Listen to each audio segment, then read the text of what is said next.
Hello.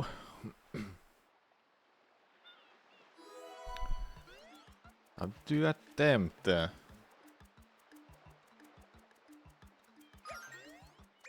It better go farther than 1 hour.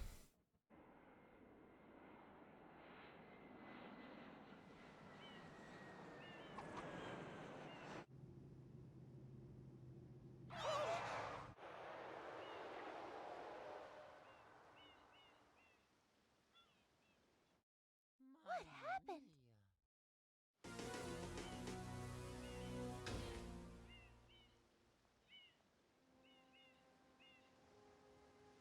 What's this icky paint-like goop? It's moving! Now, boys, don't touch that stuff.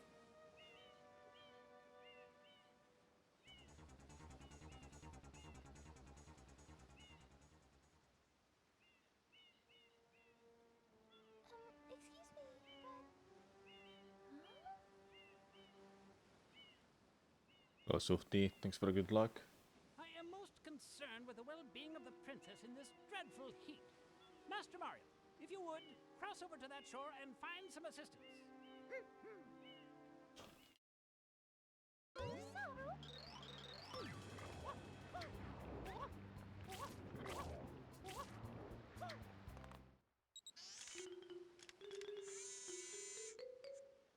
Power up complete.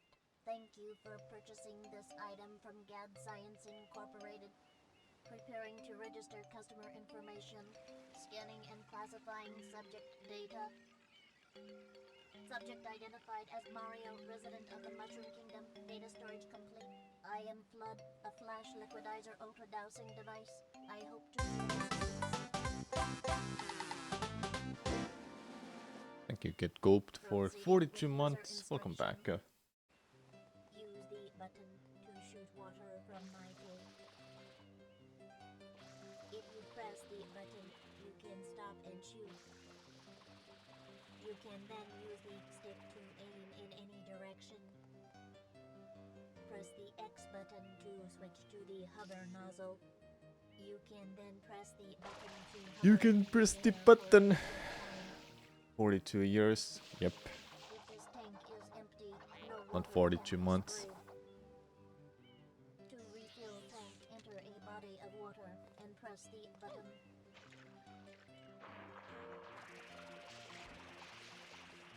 Instructions complete. Proceed.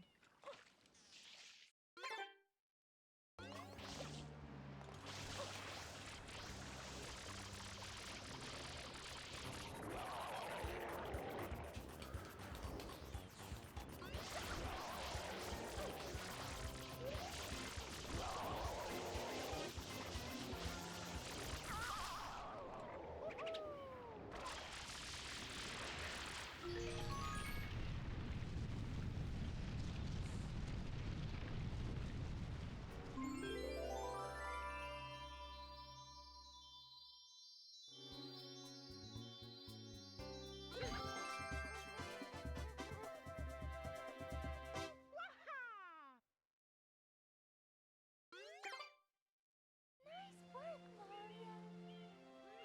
Quite an unusual device. Is it some sort of pump? I am Flood. Glad to meet you.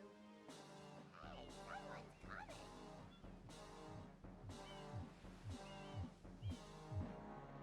Yep, Splendido.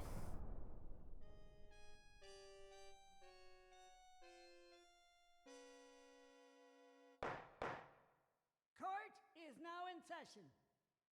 As you are no doubt aware, someone has been senselessly defacing Fair Isle Delfino using some paint-like substance.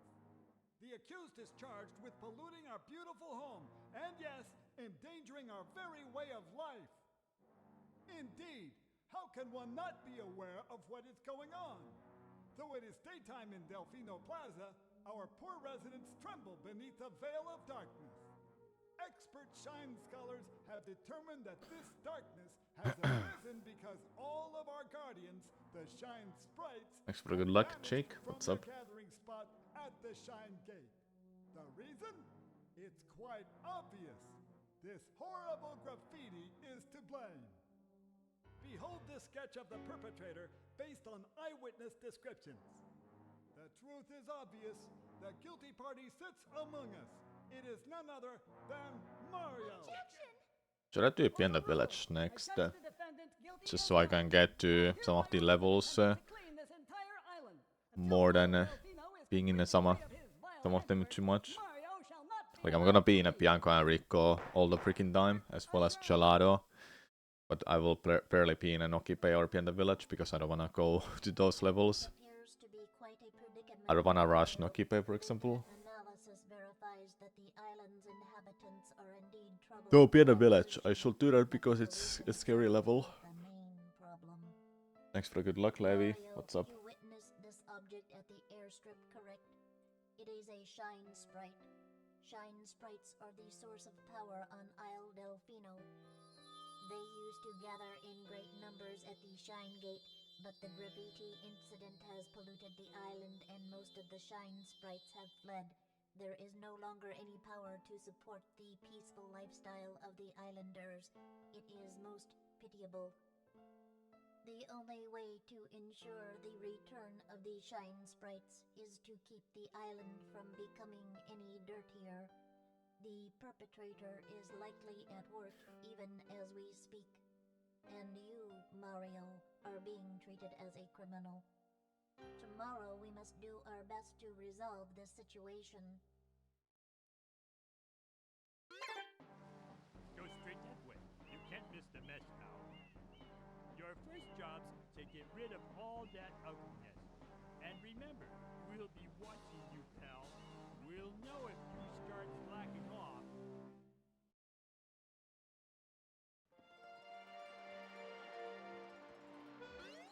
Let's open Bianco, then I will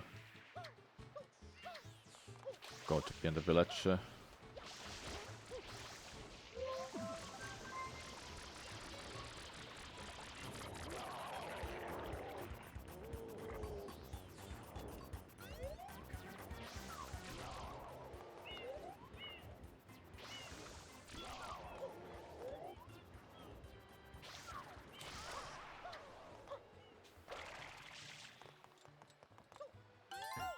Easy.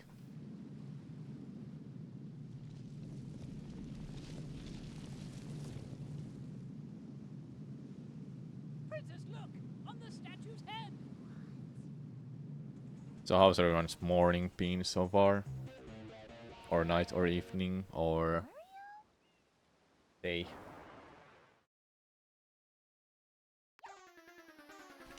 I was doing some stuff. Then I was practicing the Link Between Worlds.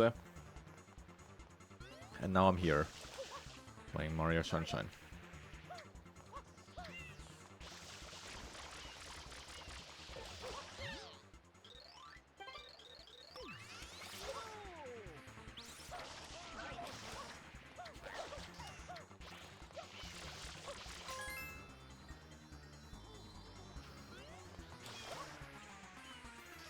Couple days off, nice.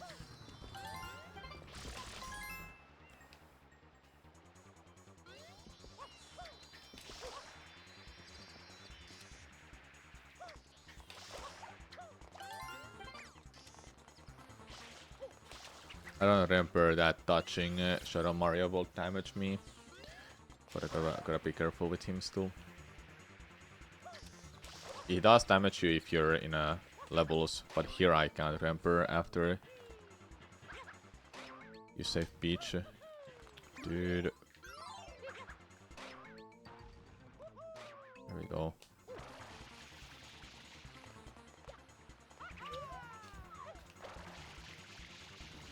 Does this work, by the way? Oh yeah, it does work with this layout.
I'll do it to episode 4, but I won't go further than that because I don't wanna do Yoshi skip. It's scary, and if I fail it, I'll most likely die anyway.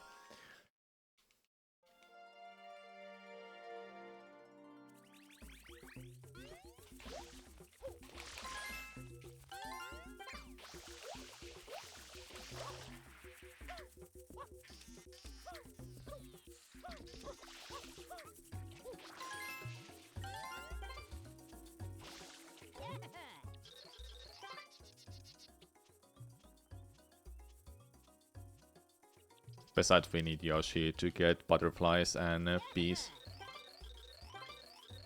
Wait, were bees already there? They might be.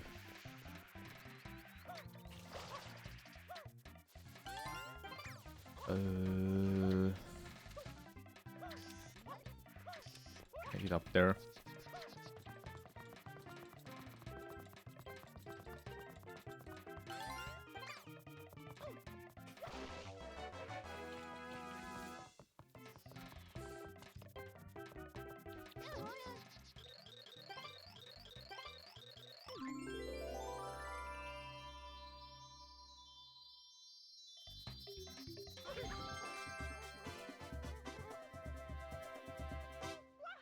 It's fun to play the game without having to worry about going fast.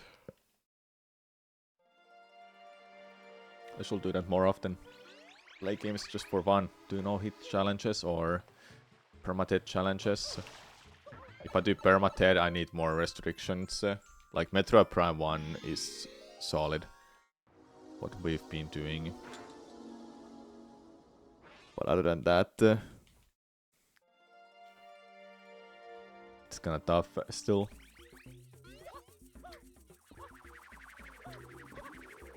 Okay, if I bonk to anything, I'm definitely gonna take a hit from those winds.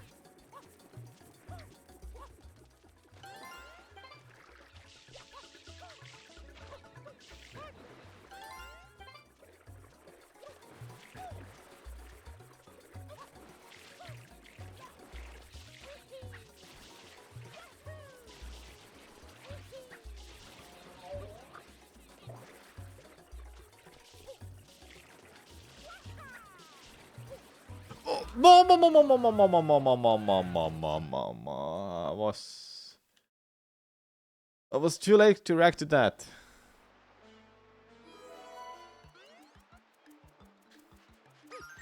Well, we go again. Since when is damageless a thing?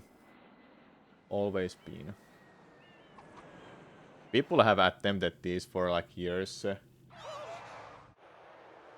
But only for fun. And I is going for a code run. And maybe some other people are doing that too, but I don't know who are crazy enough to even attempt that. Code run is that you do SM64, Sunshine, Galaxy 1 and Galaxy 2 back to back without taking any damage. And if you take any damage after completing any games, you will restart the whole project from the very beginning. It sounds like a code run for Dark Souls from Software Games, where they will do 5 games, 6 games or 7 games back to back. Then they will restart the whole freaking thing if they take any hits after completing 5 or 4 games. I've beaten this game damageless, but I've not beaten it with 120 shines. But I got close. Far too close, man. It was just freaking 4 ground pounds away. Power up complete. Thank you for purchasing this item from GAD Science Incorporated. Preparing to register customer information. Scanning and classifying subject data. Subject identified as well, I'm gonna go to Bianco then, and I'm gonna go through that whole level because I just want to. Dude, it sucks that I can't remember some of the speedrun strats for secret levels, because I just wanna go through them fast, so I don't have to think about them. Because going slow is also deadly. But so it's going fast. You can stop and shoot. You can then use the stick to aim in any direction. Press the X button to switch to the hover nozzle. You can then press the button to hover in the air for a short time. If this tank is empty, no water can be sprayed. To refill tank, enter a body of water and press the button. Press the button. Instructions. Don't know how many atoms I'll be doing today. If I make it to 2 hours or something like that, then I'm not gonna do more atoms. Well, depends. But I doubt I wanna do more.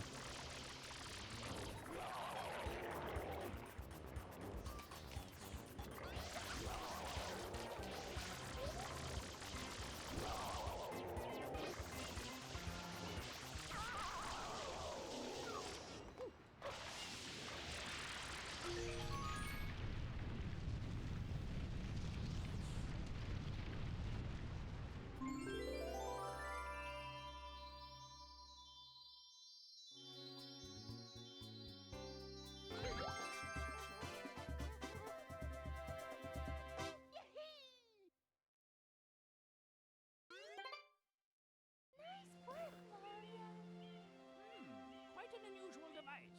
Is it some sort of pump? I am Flood, glad to meet you. Hey, someone's coming.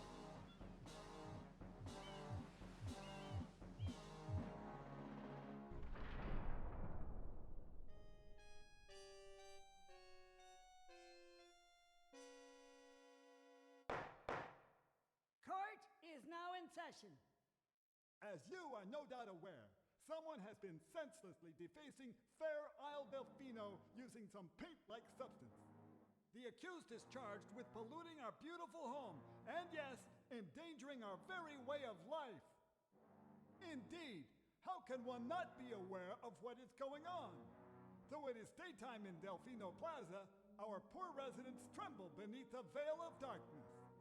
Expert Shine scholars have determined that this darkness has arisen because Now you finally got the use of those emotes, the Shine because I don't play scholars Sunshine. have vanished from their gathering spot at the Shine Gate. The reason? It's quite obvious. This horrible graffiti is to blame. Behold this sketch of the perpetrator based on eyewitness descriptions. The truth is obvious. The guilty party sits among us. It is none other than Mario. Objection! Overruled. I judge the defendant guilty as charged. I hereby order the defendant to clean this entire island. Until Isle Delfino is completely free of his vile handiwork, Mario shall not be allowed to leave. Court adjourned.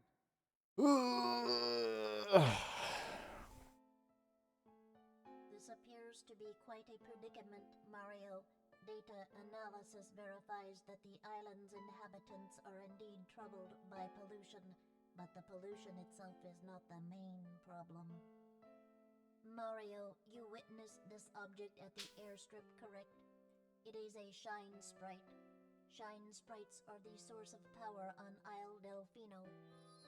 They used to gather in great numbers at the Shine Gate, but the graffiti incident has polluted the island and most of the Shine Sprites have fled. There is no longer any power to support the peaceful lifestyle of the islanders. It is most pitiable. The only way to ensure the return of the Shine Sprites is to keep the island from becoming any dirtier. The perpetrator is likely at work even as we speak. And you, Mario, are being treated as a criminal. Tomorrow we must do our best to resolve this situation. Go straight that way. You can't miss the mess, pal. Your first job's to get rid of all that ugliness. And remember, we'll be watching you, pal. We'll know if you start slacking off. Okay, let's go through the whole Bianco. Well, not the whole thing, but majority of it. This run has like so many little things that you just forget that, oh yeah, this was a thing. I need to just not take a hit there anymore. Oh my god, really? Yeah, tickle. There are bees that we have to eat with Yoshi. Secret levels and re-enter in them. For a secondary additional shine. Then what else there is there? Corona Mountain. Freaking everything. Princess, look! On the statue's head! Blooper race. Well, that's not a big one, but the red coins are. Mario. Mario.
I'm actually not sure how many people have completed this.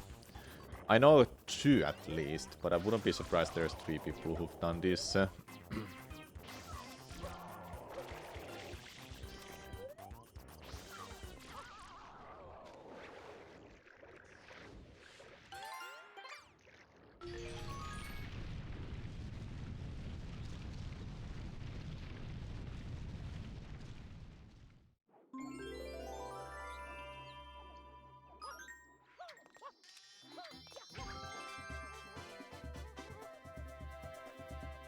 Have you tried this yourself, chat? Even just beating a game alone, have you tried it? Beating a game is not that scary. But 120 shine is just so much longer category. There's so many little shines, like I said. There are bees with blue coins, re-entering secrets for additional shines, and there's a lot of more to do in Delfino Plaza. Then beating a game is just going through levels and levels all the way to episode 7, and that's it. There's a one kind of a movement I have to avoid at all costs. If you do a rollout, you can't do anything out of rollout. Like you're stuck in that animation.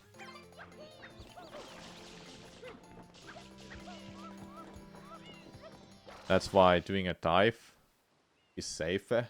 Ground pound is super safe because you will never take a wall damage from that. Though you're stuck in place, so wanna ground pound only in locations you know you're gonna be safe.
I remember I was playing Wii U games or Splatoon for a very long time. And you know Splatoon for Wii U, you...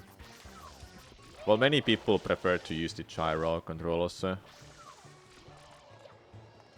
Because it just felt more reliable. And I just preferred that. I remember coming back to Sunshine after not playing it for a long time. And I was thinking, why is this GameCube controller so small? It felt so small to hold it in hands.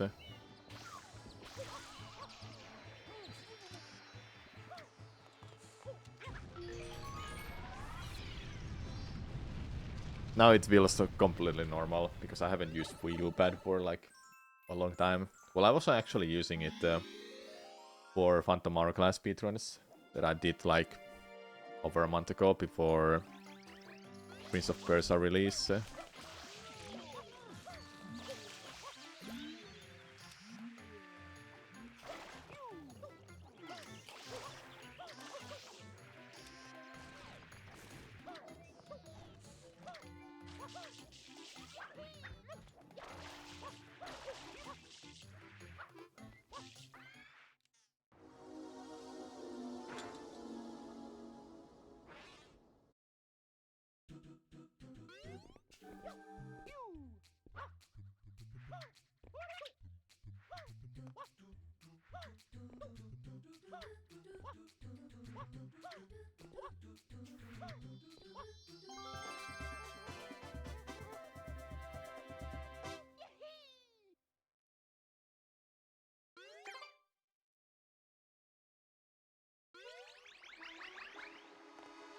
I should actually do both of those pokies, just in case that I'm gonna take a hit later. Hello, Queen of Laura, what's up? Thanks for the good luck.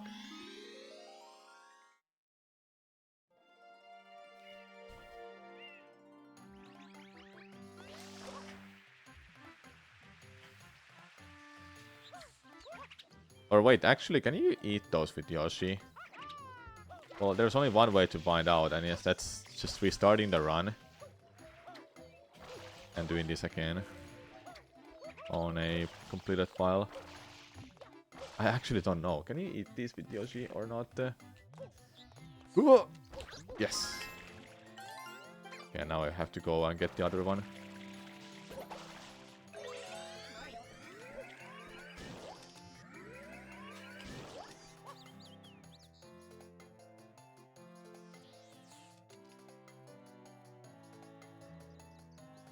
Will I make it?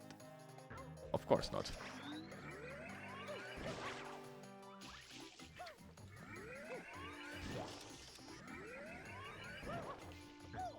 Are you kidding me? Luckily I'm not taking any damage from that. Dude, hello?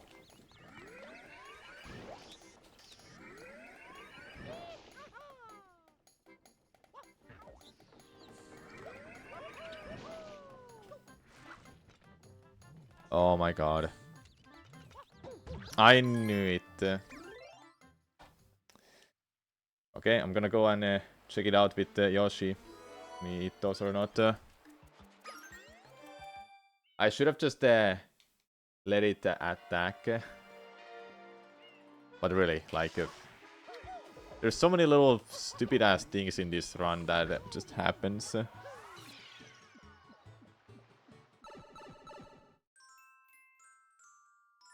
I know for the fact that Pokies are in this episode.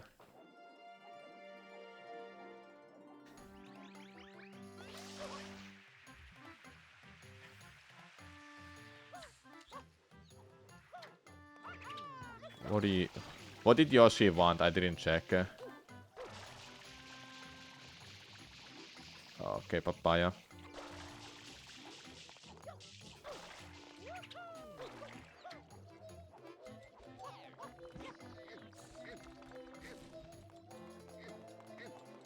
Well, yellow doesn't help me much because banana is also yellow.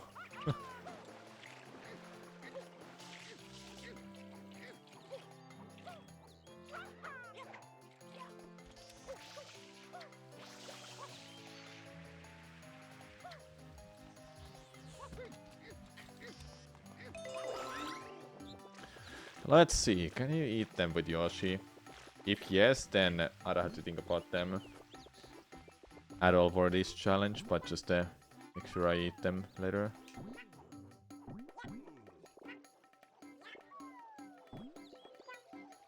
Because I know you can eat these. So. Yeah. Wait. Okay, you can eat them. Why have I been doing this the hard way?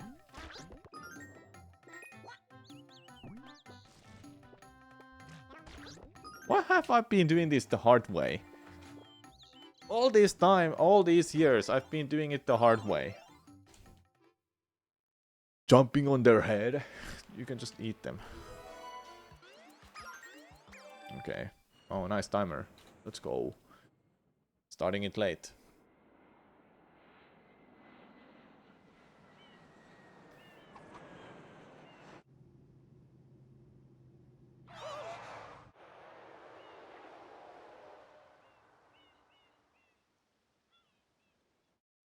What happened?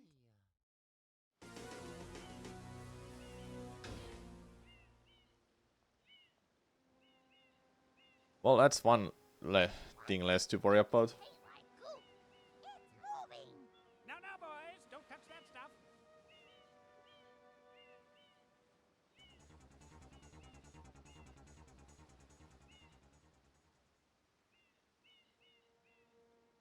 but... Huh?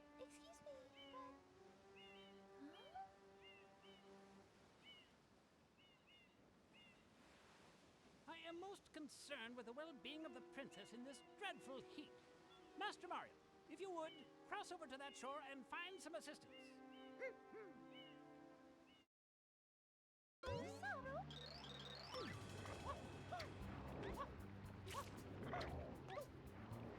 Who loves Sunshine intro?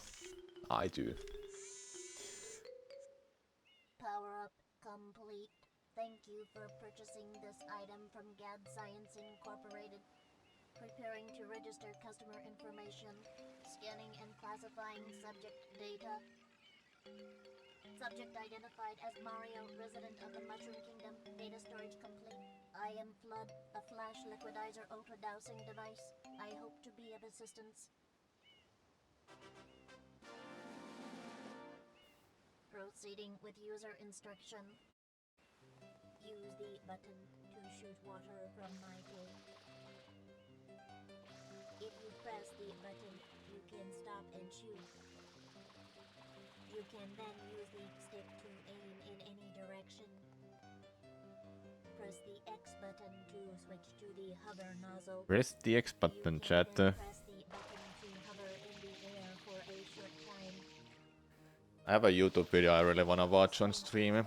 It's about the world design for Banjo-Kazooie. One of my favorite games of all time. Body of water and press the button. One of those games that we'll never see as made as a remake or Proceed. having a new sequel. Banjo 3.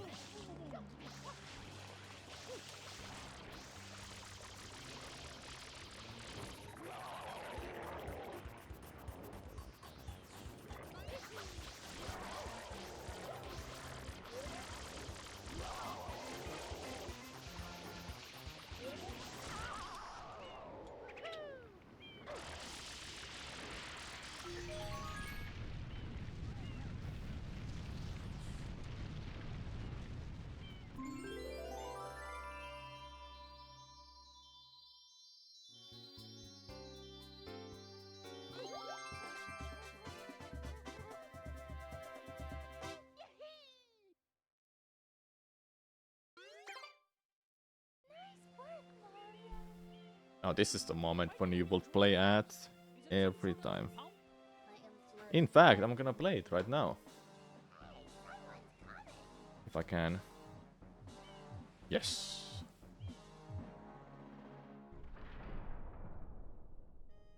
Yeah, time for ads. Court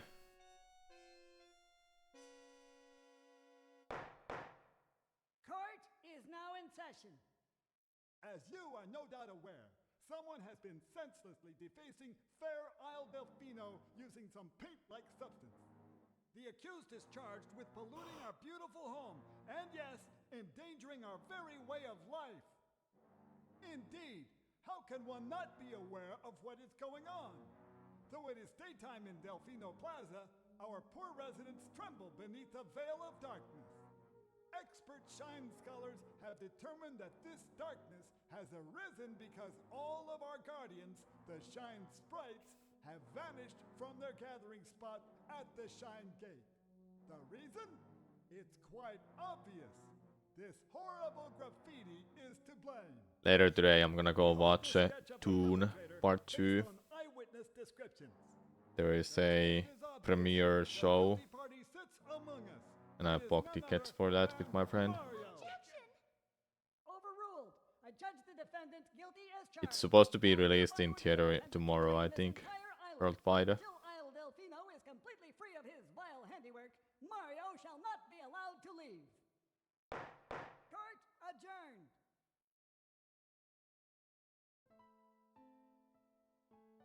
This appears to be quite a predicament, Mario.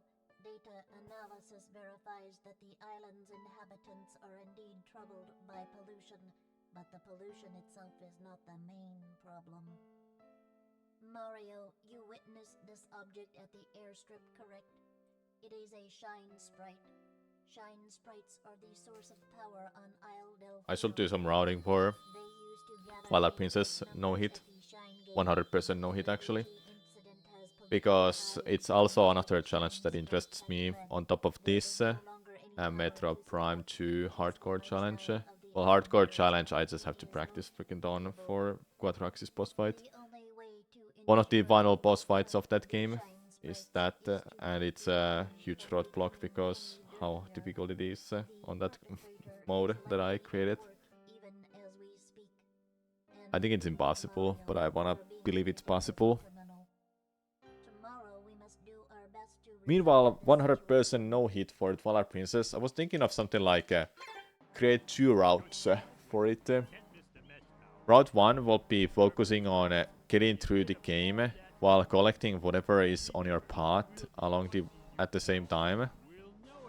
And getting to Cave of Ordals as soon as possible. Still collecting everything along the way, but just make sure you get to Cave of Ordals as soon as possible. Because that's like that is literally the scariest part of Twilight Princess no hit I can think of. And another route will be like trying to do it like 100% speedrun. But I don't know. I wanna have 2 routes so it wouldn't get boring to me to do that attempt. I've attempted that only once, 100%. So I don't know where to start. Oh, and of course I need to also focus on doing the Sola challenge, the Sola speedrun challenge, the impossible challenge that I thought was a cool idea to start.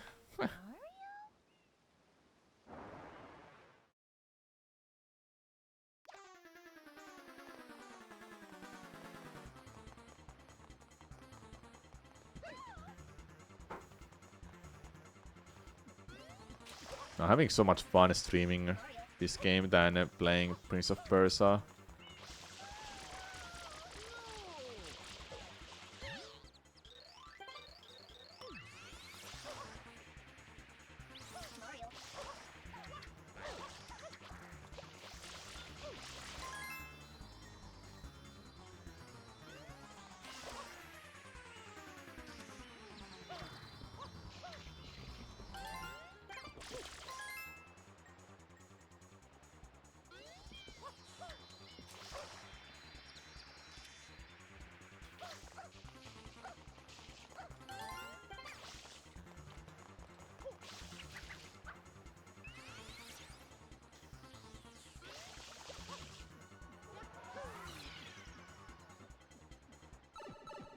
Okay, we're gonna do some other shines.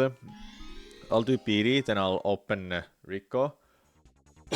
I'll do Rico all the way to Rico 4. Then I'll do Chalado up to, I don't know, boss fight. Wickler boss fight. Just mix it up a little bit. That's the fun part about Shine's not that damage challenge. How open the world is. I did explain that before. Galaxy is more of like you are locked on those galaxies. You can fully complete them if you want to. I don't know how I will do for Galaxy. I don't think anybody has completed Galaxy 120 star. Or actually, has anyone completed that? I know people are attempting that because of Pai's challenge. Pai is the influencer and makes everyone to try some of his weird challenges that he only makes for himself. Then everyone is like, oh, this is a cool idea. Let's just do it. For example, Pokemon Ironmon is another one of those. He just wanted to create a fun, silly challenge for himself for content. Then it became a thing. I gotta create some of that too, hey? Metro Prime Hardcore Challenge is... Metro Prime Hardcore Challenge is it's a start, but it's a difficult challenge. Also, it's Metro Prime. Not many people play Metroid games. But I love Metroid games.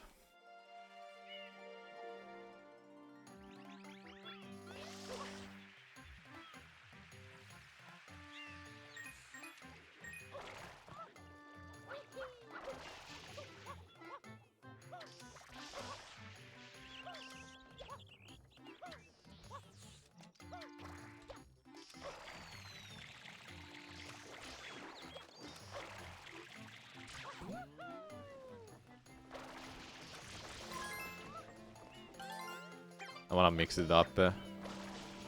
Let's chill here.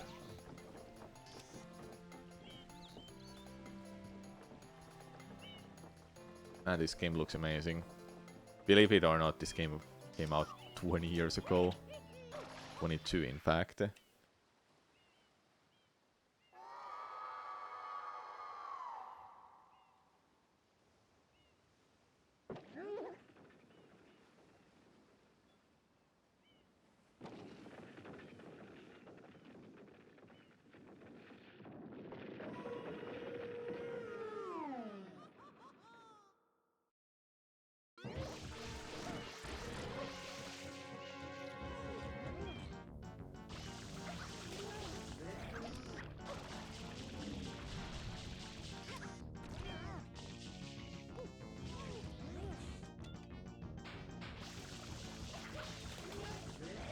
Are people still grinding this game? I haven't kept up with Shine speedrunning for years. I do know that the world record for any person is low 1 hour 30 minutes. And not long time ago it was like barely possible to get 113.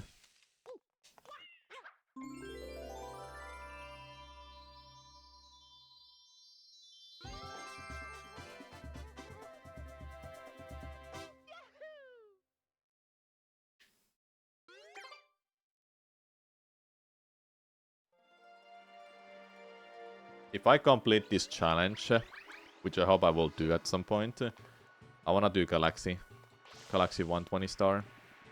I'm not as familiar with Galaxy, but what I like about streaming and creating content and doing these kind of challenges is learning.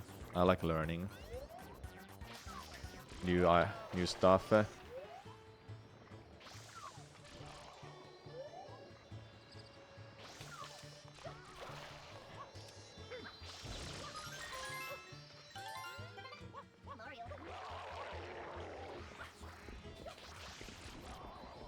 Okay, let's just go to Rico.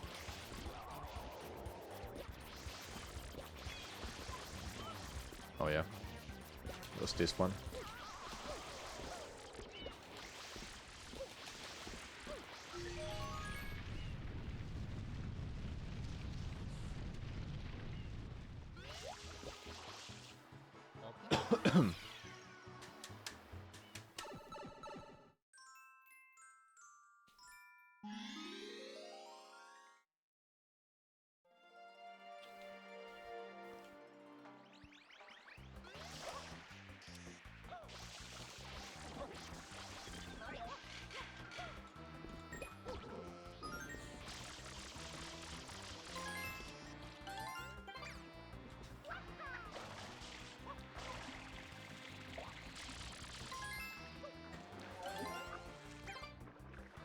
This crane.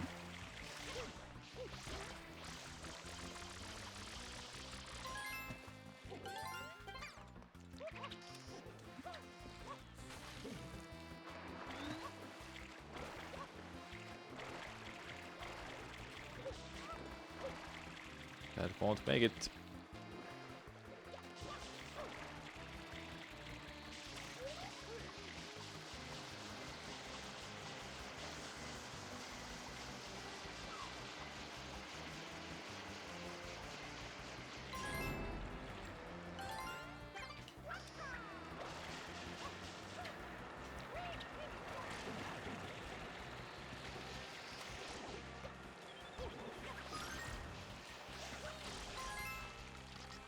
Oh,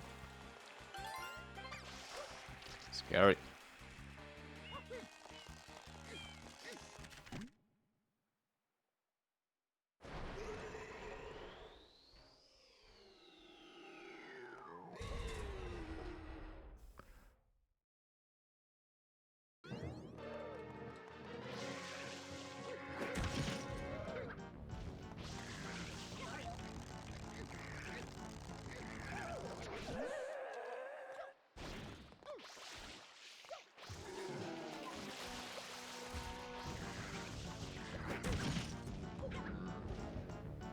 Nope.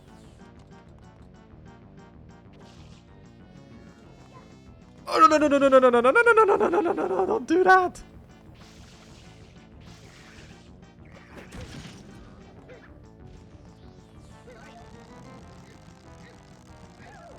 Okay, now we're chilling.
Gelato is open, but I'm gonna just continue through this level.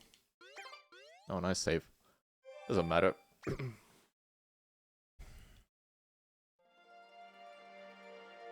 Are there any like Sunshine ROM hacks to play that I haven't played before? I can't think of anything. I'm only waiting for Eclipse, Super Mario Eclipse. It's like a sequel to this game. It's actually a massive game. Super Tooth Sunshine. You mean a Kaizo Sunshine? Or is that a different ROM hack that I'm not aware of?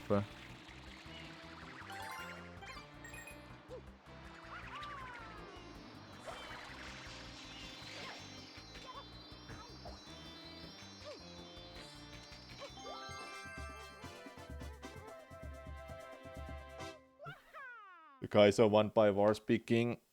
Yeah, I've heard about it. I've been thinking of doing that, but I don't know. Have I played the arcade hacks? I've played them both, yeah. There's 2 of them, I think. If there's a third one, I haven't played it.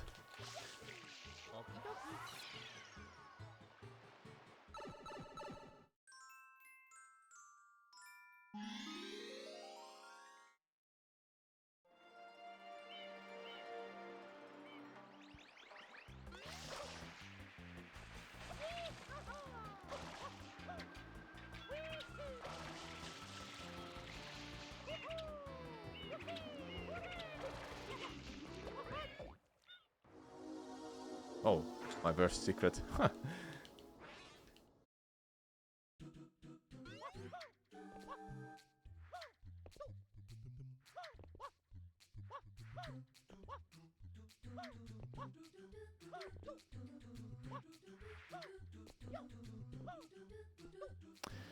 I wanna just make it faster. I just wanna go fast.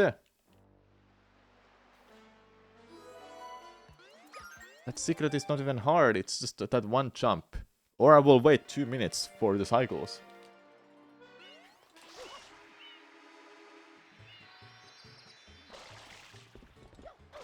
I'm more impatient with this challenge than I am normally. And I haven't played the game for months. Well, more like years actually.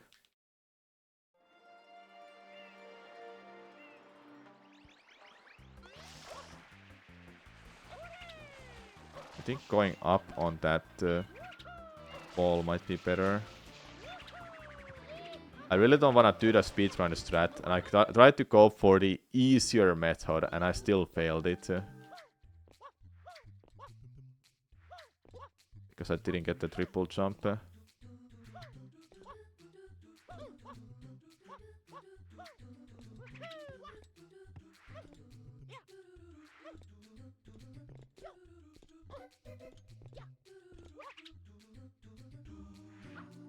Yeah, that will be much better. Yeah, I'll do it like that from now on. Like, I can do this, but if I just avoid doing triple jumps, it will be better.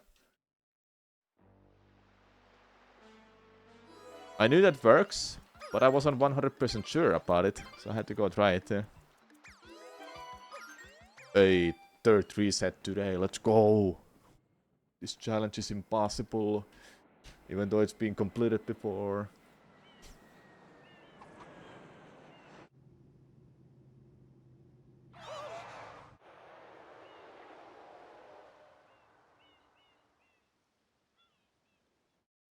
What happened?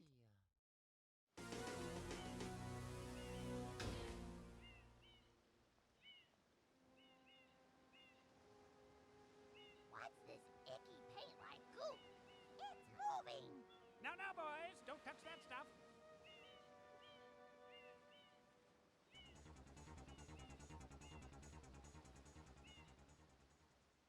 So I've played arcade hacks. I haven't tried the Kaizo. I've played Eclipse demos. I am most concerned with the well-being of the princess in this I dreadful... can't remember that one that I tried. If you would, cross over to that shore and find some assistance. Why am I not using beach file? Because I don't want to.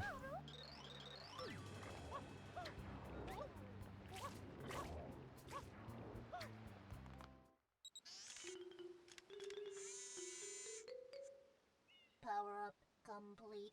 Thank you for purchasing this item from Gad Science Incorporated. Preparing to register customer information. Scanning and classifying subject data. Subject identified as Mario, resident of the Mushroom Kingdom. Data storage complete. I am Flood, a flash liquidizer ultra-dowsing device. I hope to be of assistance.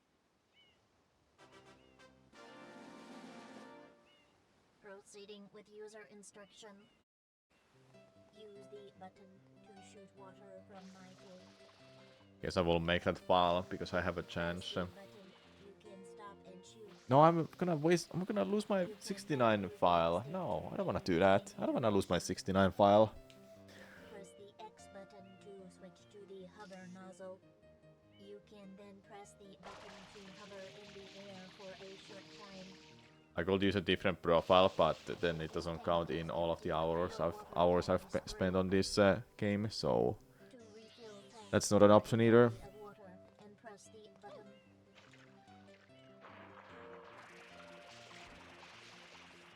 Instructions complete. Proceed.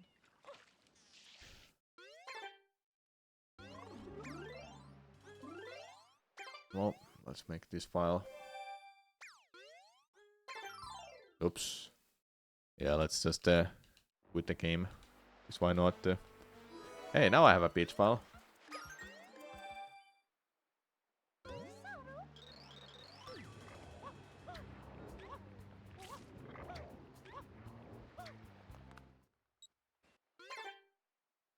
There you go.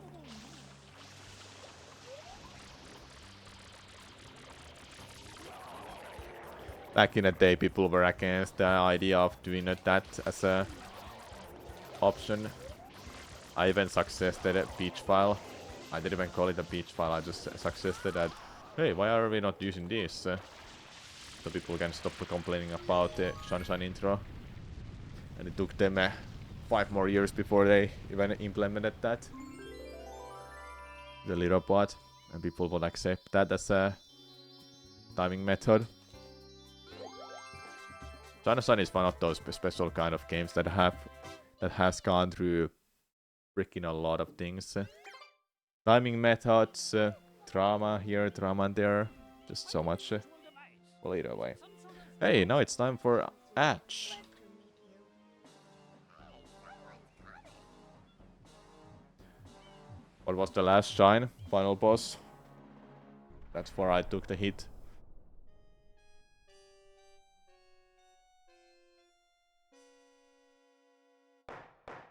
And that was over 2 years ago when I last time attempted this properly. Has been senselessly defacing fair Isle Delfino Properly, I mean like I spent charged with polluting our more than a year, and yes, 1 or 2 days on this challenge. way of life. Indeed, how can one not be aware of what is going on? Though it is daytime in Delfino Plaza, our poor residents tremble beneath a veil of darkness. Expert Shine scholars have determined that this darkness has arisen because all of our guardians, the Shine Sprites, have vanished from their gathering spot at the Shine Gate. The reason? It's quite obvious. This horrible graffiti is to blame. Behold this sketch of the perpetrator based on eyewitness descriptions. The truth is obvious. The guilty party sits among us. It is none other than Mario. Objection! Overruled. I judge the defendant guilty as charged. I hereby order the defendant to clean this entire island. Until Isle Delfino is completely free of his vile handiwork, Mario shall not be allowed to leave. Court adjourned.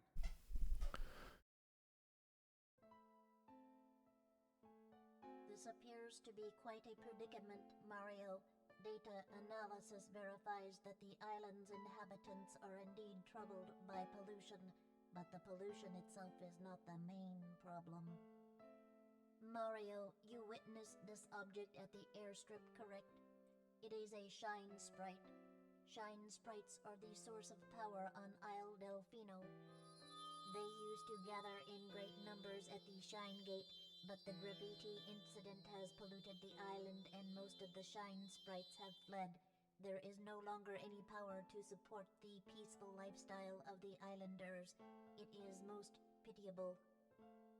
The only way to ensure the return of the Shine Sprites is to keep the island from becoming any dirtier. The perpetrator is likely at work even as we speak. And you, Mario, are being treated as a criminal. Tomorrow we must do our best to resolve this situation. Okay, back to Pianta, I guess.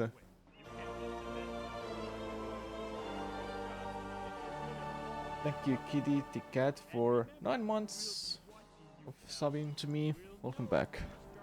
Hey, what's up?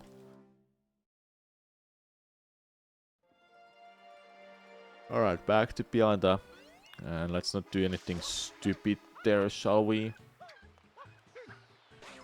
Overslept. Well, that sucks ass. Don't do that. Watch this. Whee! Every Delphino map has a different layer, and this is one of those layers where some of the polygons are like and that's one of those layers where you can just run through that.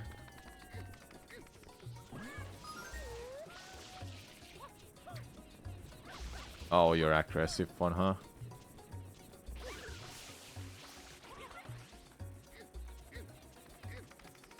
What I'm trying to say is that later if I try that with a different layer, it won't work. Because that's the only layer where it works. Plus, the one that is there when Shadow Mario Chase happens. Still never learned how to do that clip. Well, I just explained that you can only do it in this layer that I was on before. Now when the layer changes, it's not gonna happen. Actually, that's not even true, because I'm still in the same layer. Every Delphino Plaza is on like a different map. When you get further in a game, the map changes. So right now it works, but as soon as I open Bianco, it won't work. That is why it didn't work for you. It's so easy, you just walk to it from that side. I think other side works too, but I can't remember.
Okay, how about I'm not being stupid for this next shine?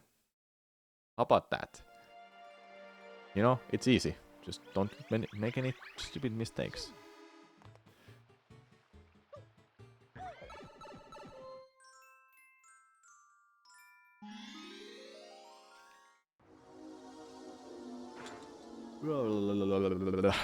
I really wanna do Galaxy. I don't know why, but this kind of a challenge that Pi went for, oh my god. I'm all up for that, but holy hell, the stress and the amount of pressure you have when you're on a second or third game, or even a final game even. It's crazy.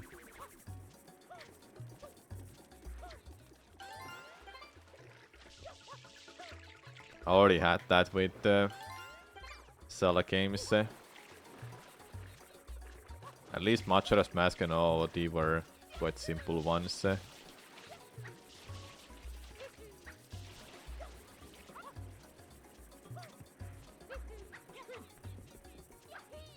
Okay, where are they? Well, they're not close for sure.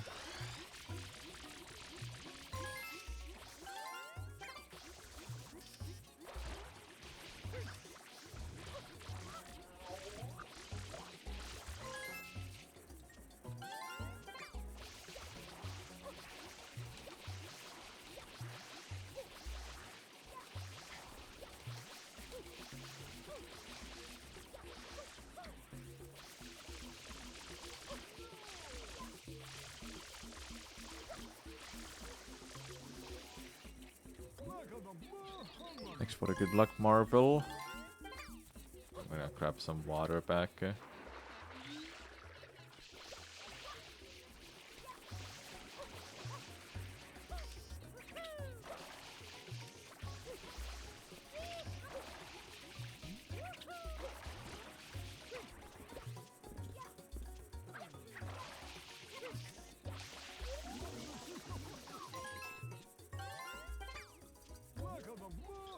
Good.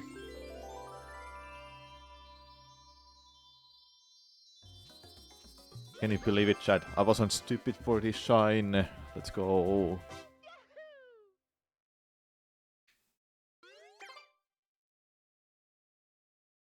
I wanna go to Gelato after this. I'll open Bianco, then I'll do some random shine in Delfino, I guess.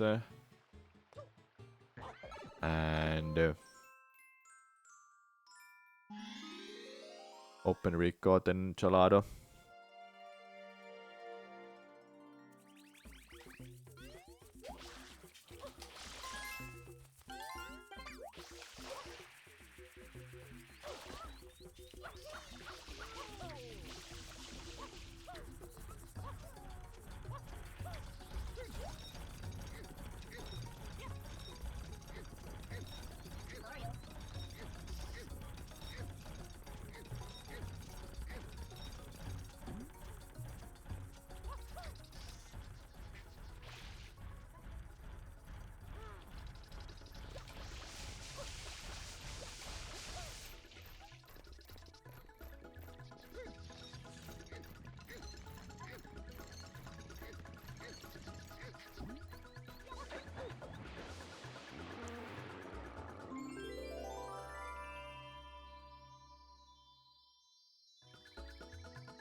Alright, time to open Bianco.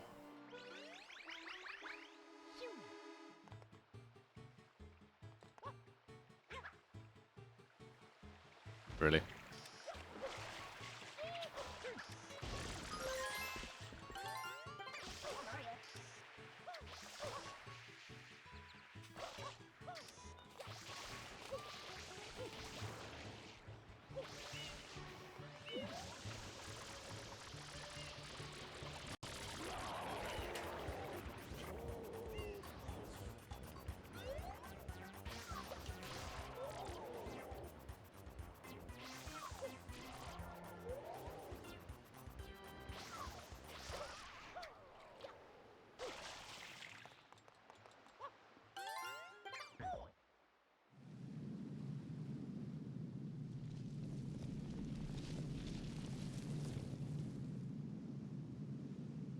Princess, look! On the statue's head! Should make like a tier list of some shines that are scary. Or make a tier list of blue coins, yeah. Will you watch a video of where I make a tier list of blue coins? Have memes gone too far?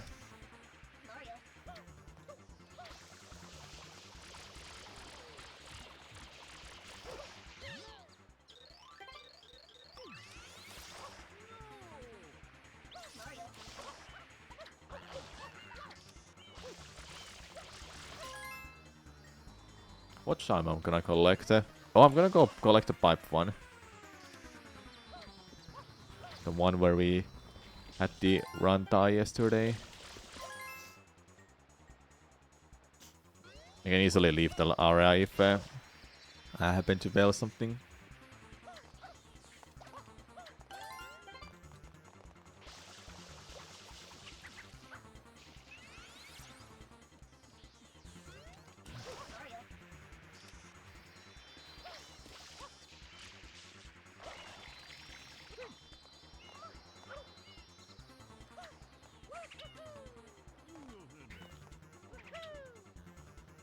Oh yeah. Oh yeah, of course I forgot about this one. Huh.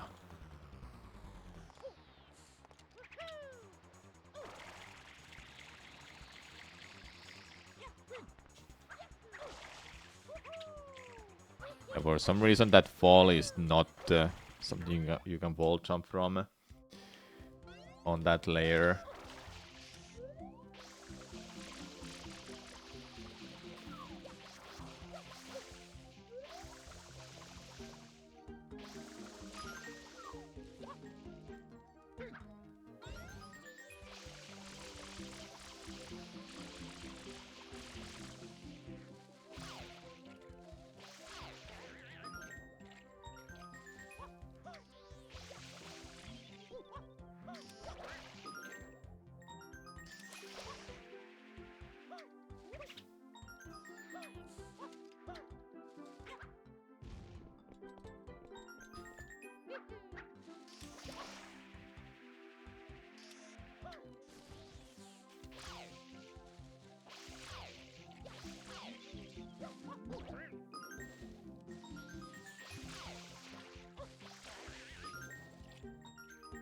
Easy. Wait, where are you? There you are.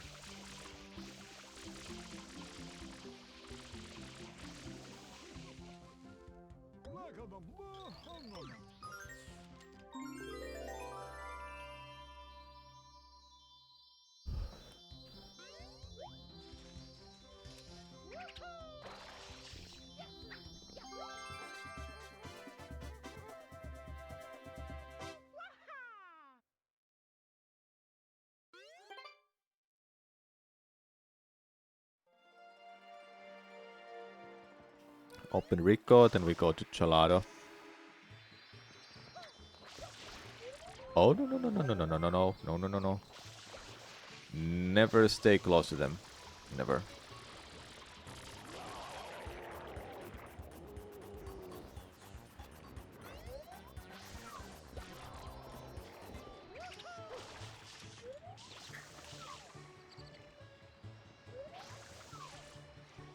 Are you kidding me?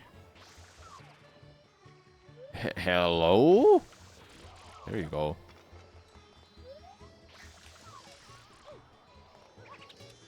Well, in the morning when I woke up, I was watching videos about a simulation of going into Saturn and Jupiter atmosphere.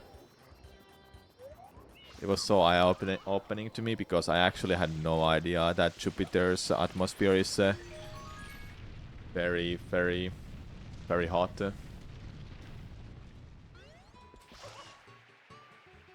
And Saturn rings looked freaking amazing.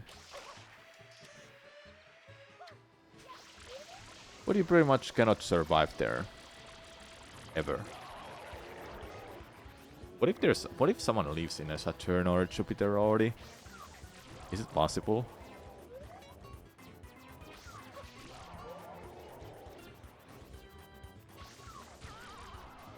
Was it that with Jupiter there are thunderstorms all the time? Like all the time? Non-stop?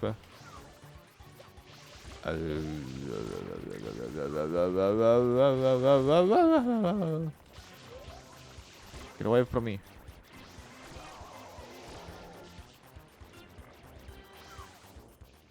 Dude, how is that not hitting?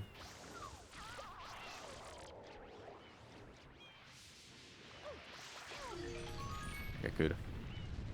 Magnetic storms too, I think. Yeah, that's what it was. Crazy how those planets exists.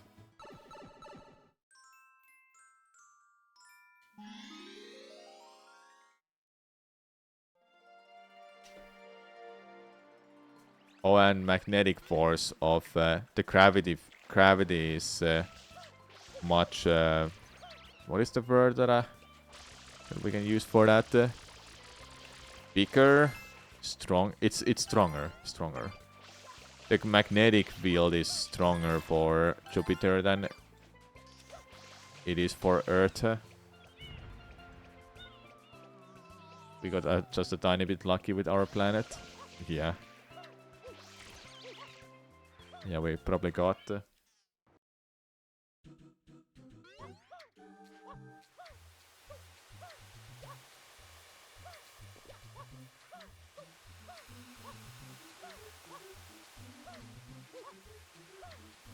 Have humans been able to, like, check out what is in... what is in Jupiter? Like, what is it like in surface throughout the planet? It feels like we don't know anything about those planets. No, obviously. Why would we know? We don't even know anything about our own planet. It's a gas planet. So there's basically nothing. Yeah, I knew Jupiter is a gas planet. Was Saturn as well. We have a general idea of the composition of all the materials, but there's no solid surface. Yeah. Yeah. Gas planet. So there's like no way you can survive in that, even with the current equipment people have built.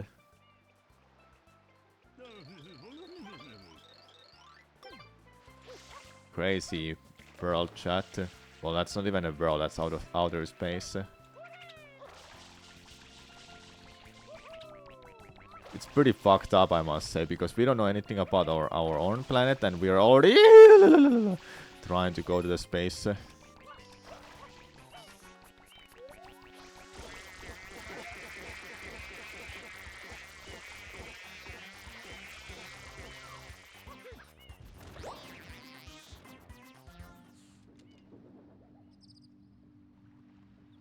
No, anything that gets near it will be torn to shreds. Yeah, that one I know, actually. The cast, was it? That it just tears you apart. You wish there were plushies for these ducks. They're called Blangelo, funnily enough. Nobody knows their names because you only see them in this episode. And they look like cataquacks.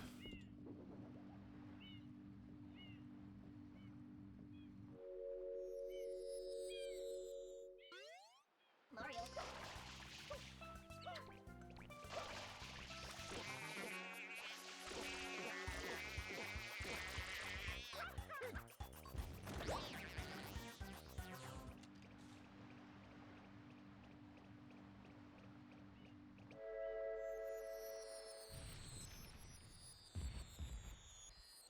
How cold Pluto is, by the way? It's very cold planet, right? In Celsius, I'm asking because I don't know Fahrenheit. It's not even considered a planet anymore in our solar system. Minus 232 Celsius. Dude, you're dead if you go and touch that planet for even a split second. You're just like frozen immediately.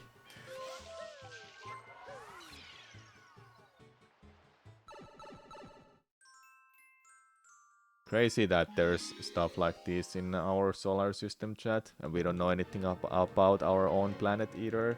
Like the ocean is unexplored still. Very unexplored actually.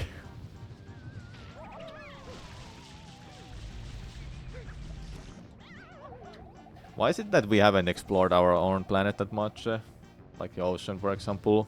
Is it just because there are not enough tools to go underwater, or not good enough tools to go underwater, or it's hard to do the research?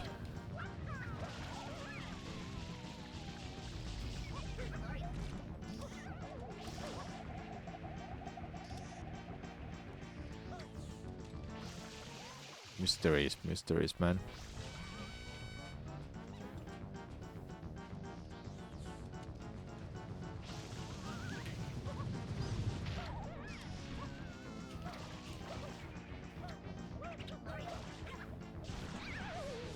Hello, Freight, what's up? If we used more money on science and less on war machines, maybe we would have. True. Yeah, that's true.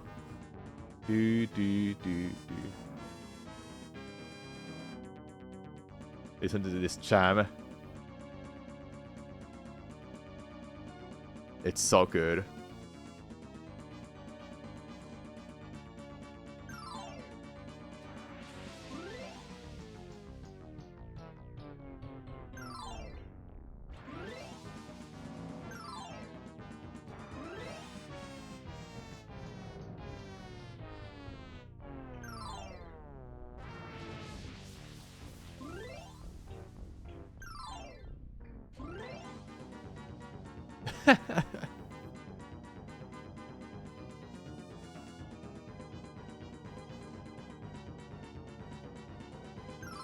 Okay, let's just stop messing around.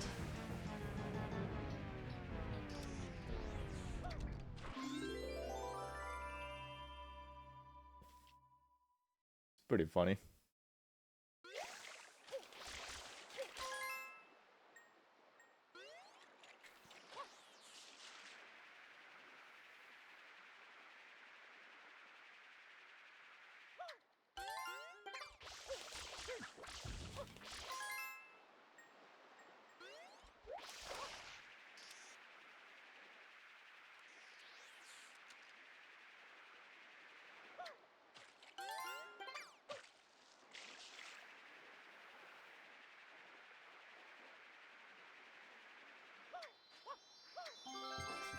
Waiting for us to find the server plug for the simulation at the bottom of the ocean. Imagine if we're actually playing in a simulator. I wonder who made that. How fucked up that will be actually.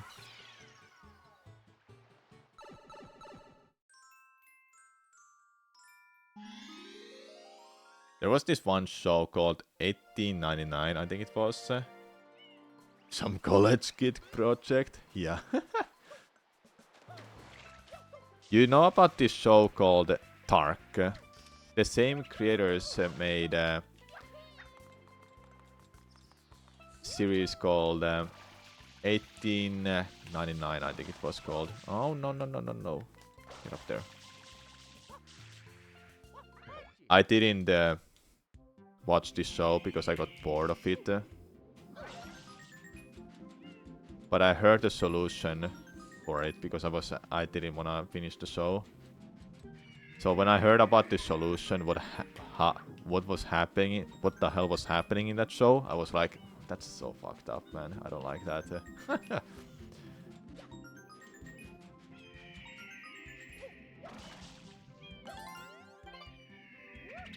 I make it?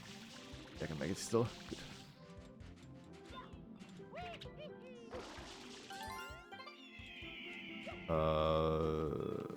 Okay, that's a 1-up, good. You love 1899. Sorry, I'm one of those people who didn't like it. I liked Dark, but I didn't like 1899.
What's the most interesting thing of this planet you can think of, chat?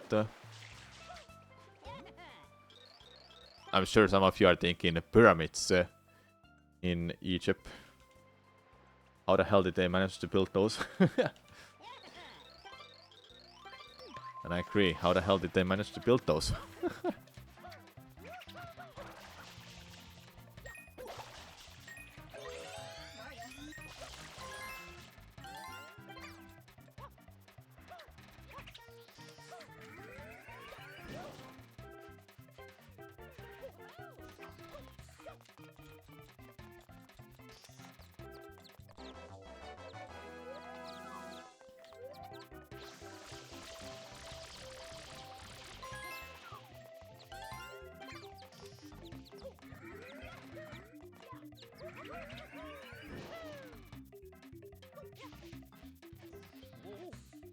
Running water and sewers is pretty interesting.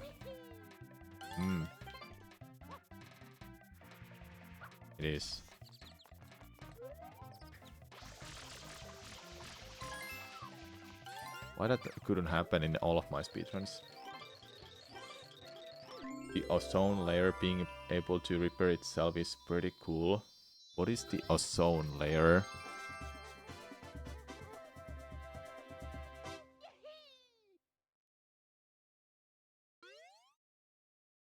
Oh, our atmosphere.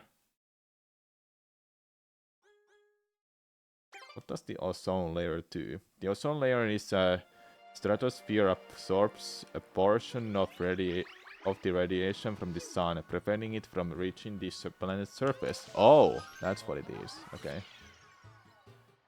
Which we received patch notes for the world. Alright, here's the new patch notes of this world. There's no patch notes.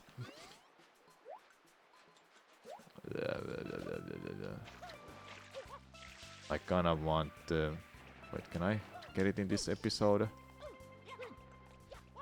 Yeah, I can.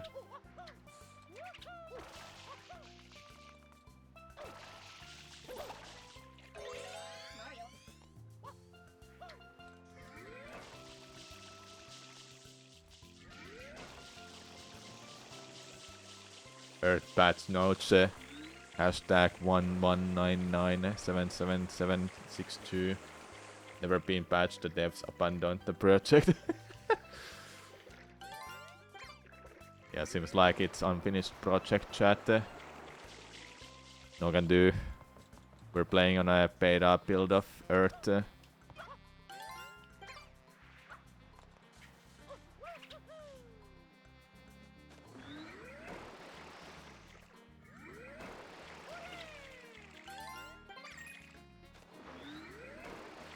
So is there an alpha build of this world eventually, chat? Microsoft bought the project out. Ah, it cannot be. It's abandoned.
You hope the devs add New Game Plus? How that would work for Earth?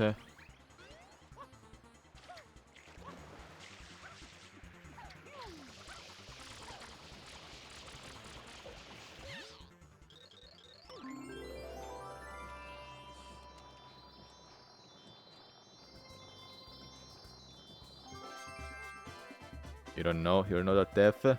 Well, me neither.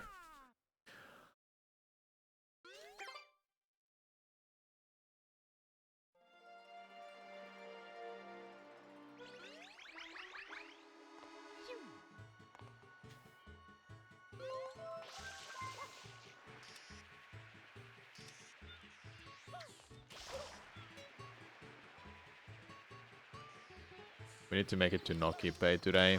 We haven't done anything there. I should do.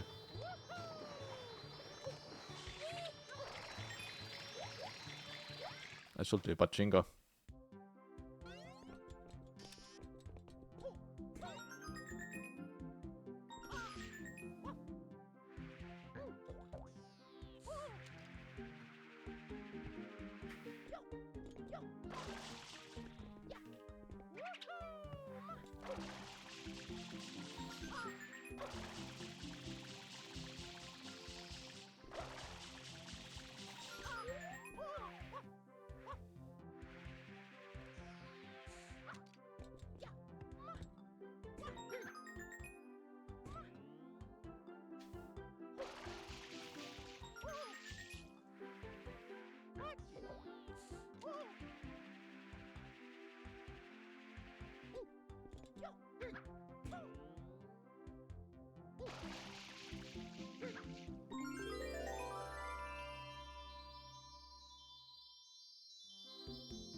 Do you believe we can reach Mars and actually populate that in future?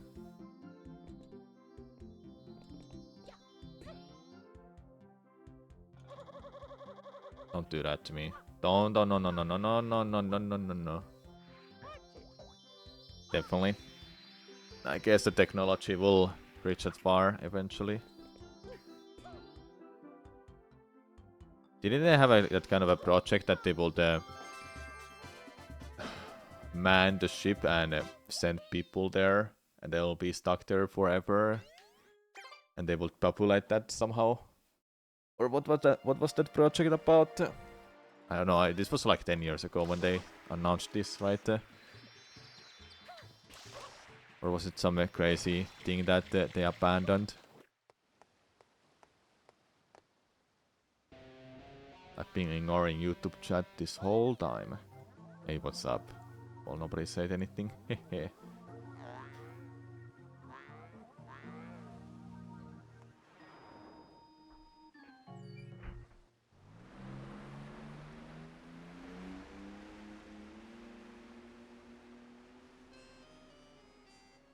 That is Peanut Island. The villain's secret hideout must be there.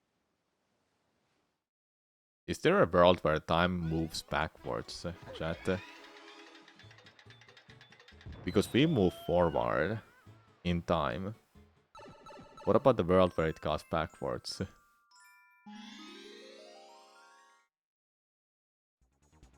It's not even night, and I'm thinking about these stupid ass things.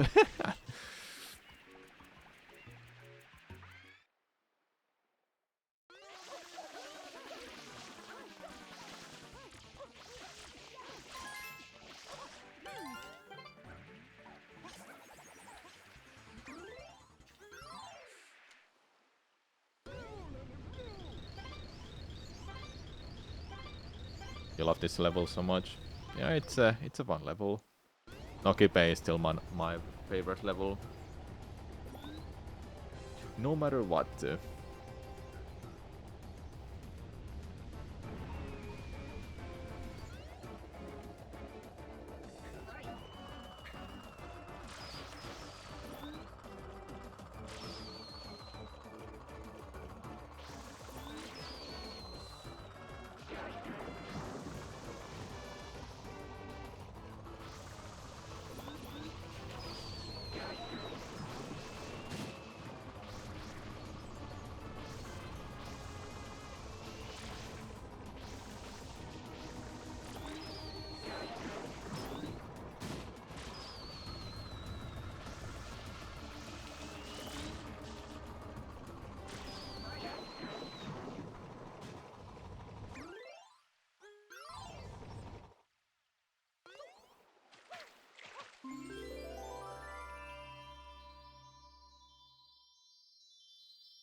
I don't know why, but I really want to play Twilight Princess. Sudden urge to play that game. Probably because of that challenge that I'm been thinking of. Hey, only one. Any purples? We have purple.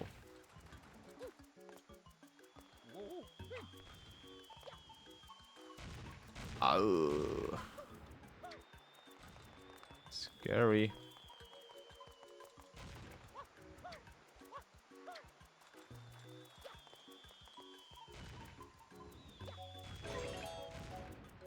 Luckily the explosion is not gonna damage me if it doesn't hit me. Like it actually has to hit me. Oh, that hits that. No, no, no, no, no, no, no, no, no. Scary, scary, scary.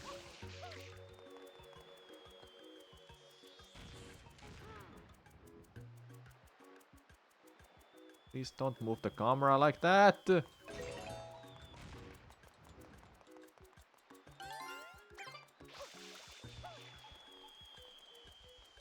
That almost hit that. It can barely hit that basket. It's really unlikely to happen.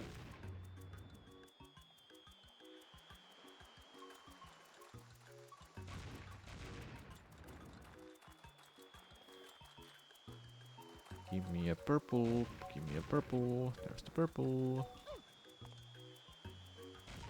Freaking purple.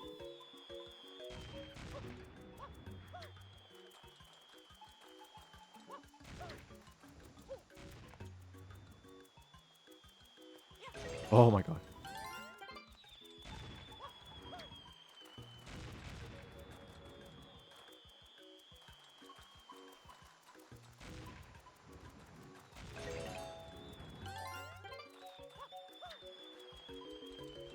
Any purples? Nope.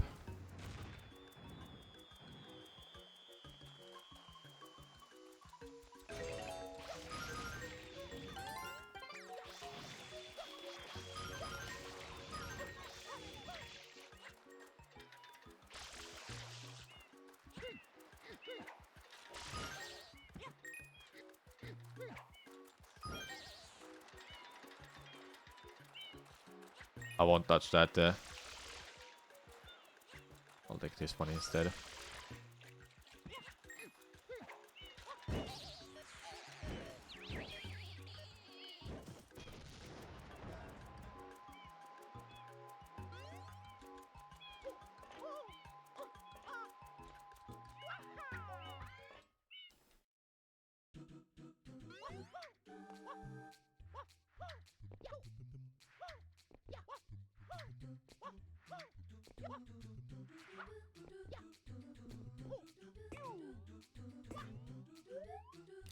Oh my god!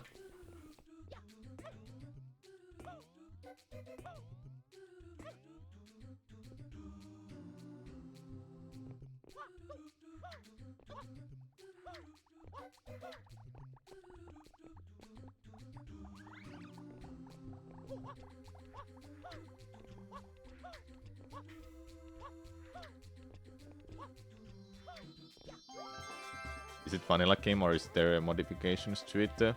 Vanilla game.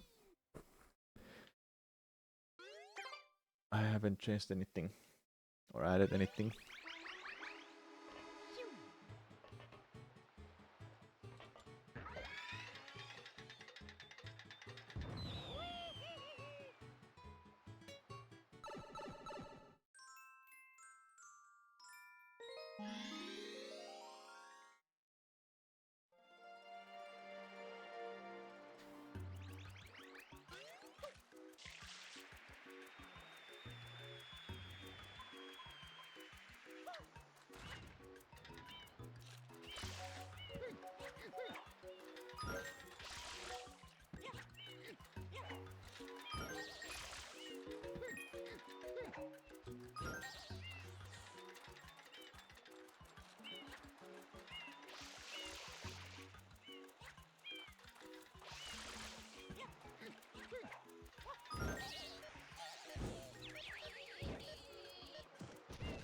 Nerves didn't hit me, I just got unlucky.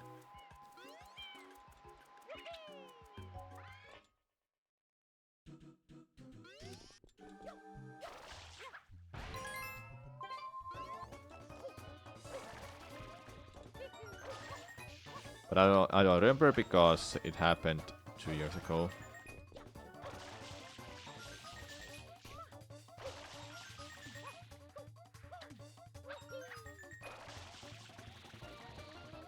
Oh my god, stop doing it like that.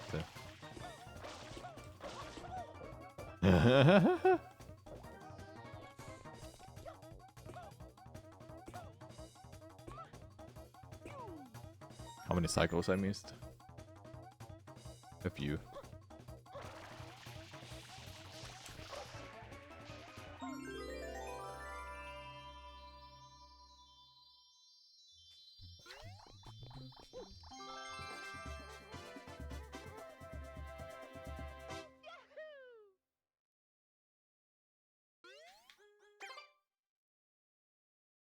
this is possible.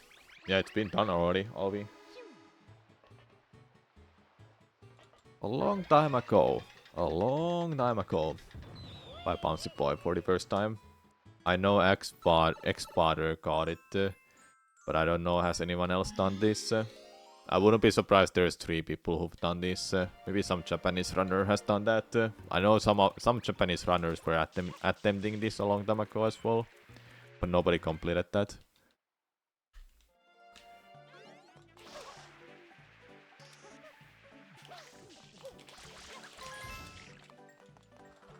I'm gonna miss the cycle, am I? Yes. Yes, perfect. Yes. Let's miss the cycle.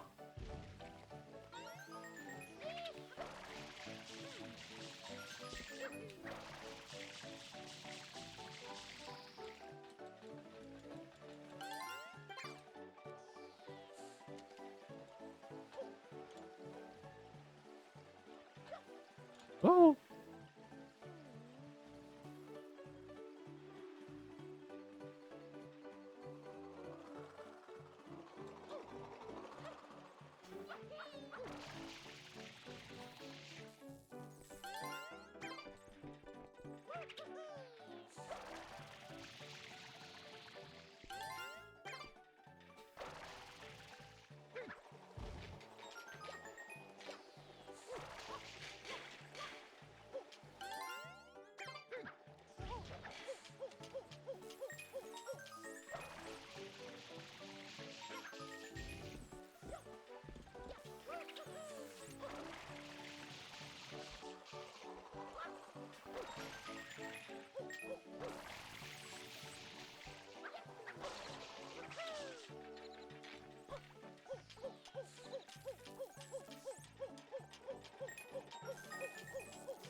Where do I go after this? Do we go to Noki Pay?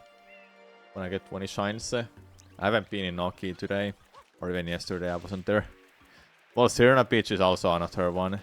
Almost forgot about it. Get the hell out of here, fruit. Gonna puncture that by accident.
Okay, be right back.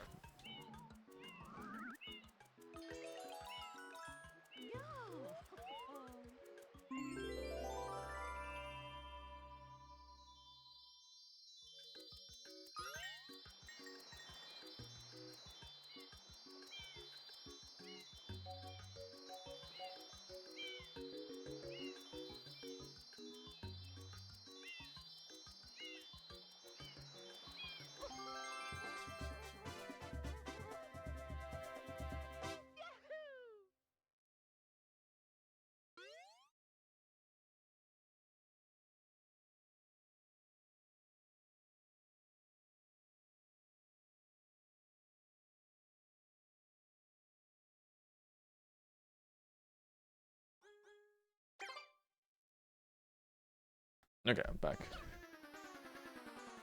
I have...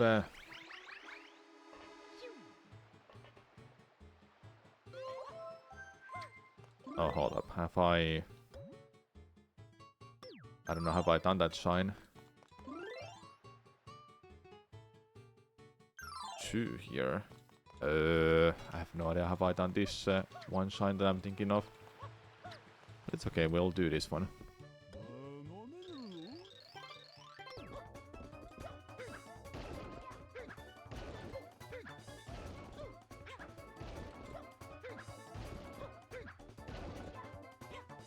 Okay, how did that hit that second box? I wasn't even aiming for it.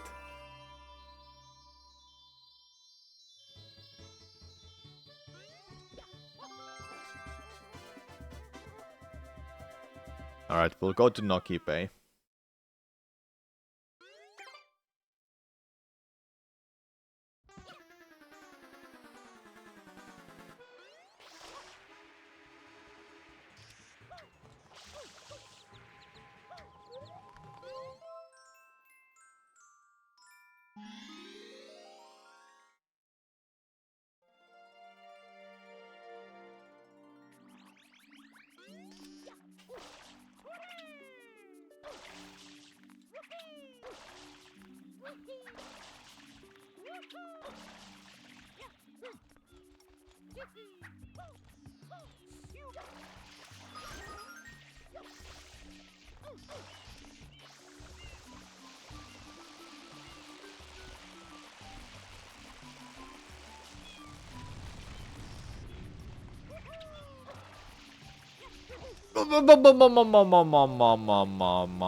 So stupid, dude.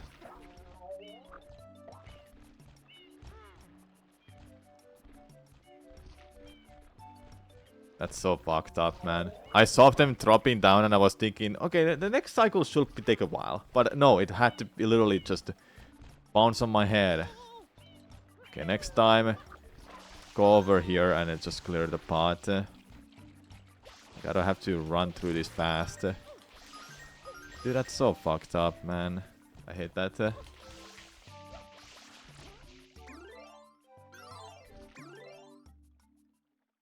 Well, I made it to Noki Bay. Funny.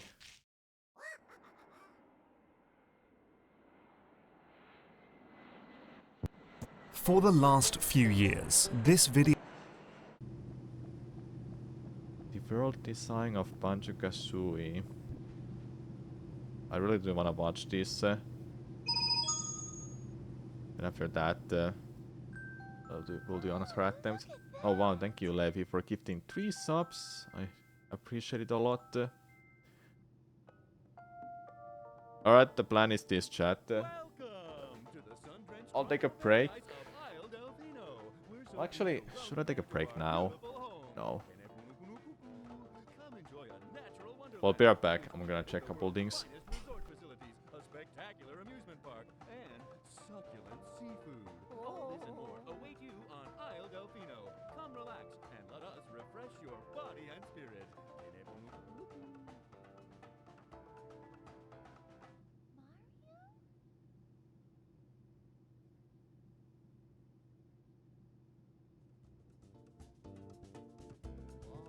That shadow!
Okay, sorry about that.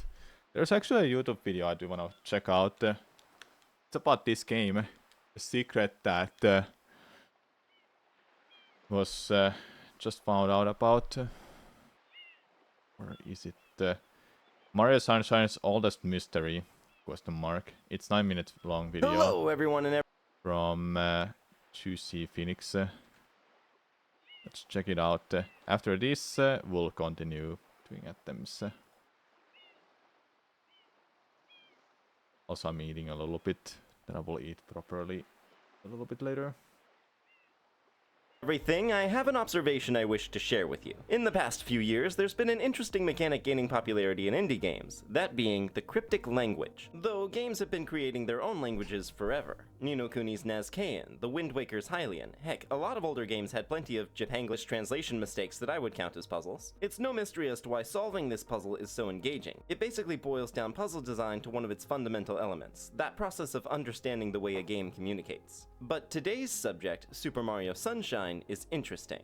Because despite its profile, despite 20 plus years of data mining, boundary breaking, and fan hacking, I've never seen this swirly-whirly language referred to as anything but random symbols. And was replaced with generic symbols in other versions of the game. Today, let's change that. For the sake of brevity, I'm going to call this language Dolphic for the rest of the video. And here's what you need to know about it. 1. It shows up rarely in the game, only appearing in a series like this in 3 of this game's levels. 2. It also shows up on these wooden signs throughout the game, but not in the Japanese version. I suspect this is the reason Dolphic has been outright dismissed all these years, because in Japanese, it reads a random sentence from a dictionary.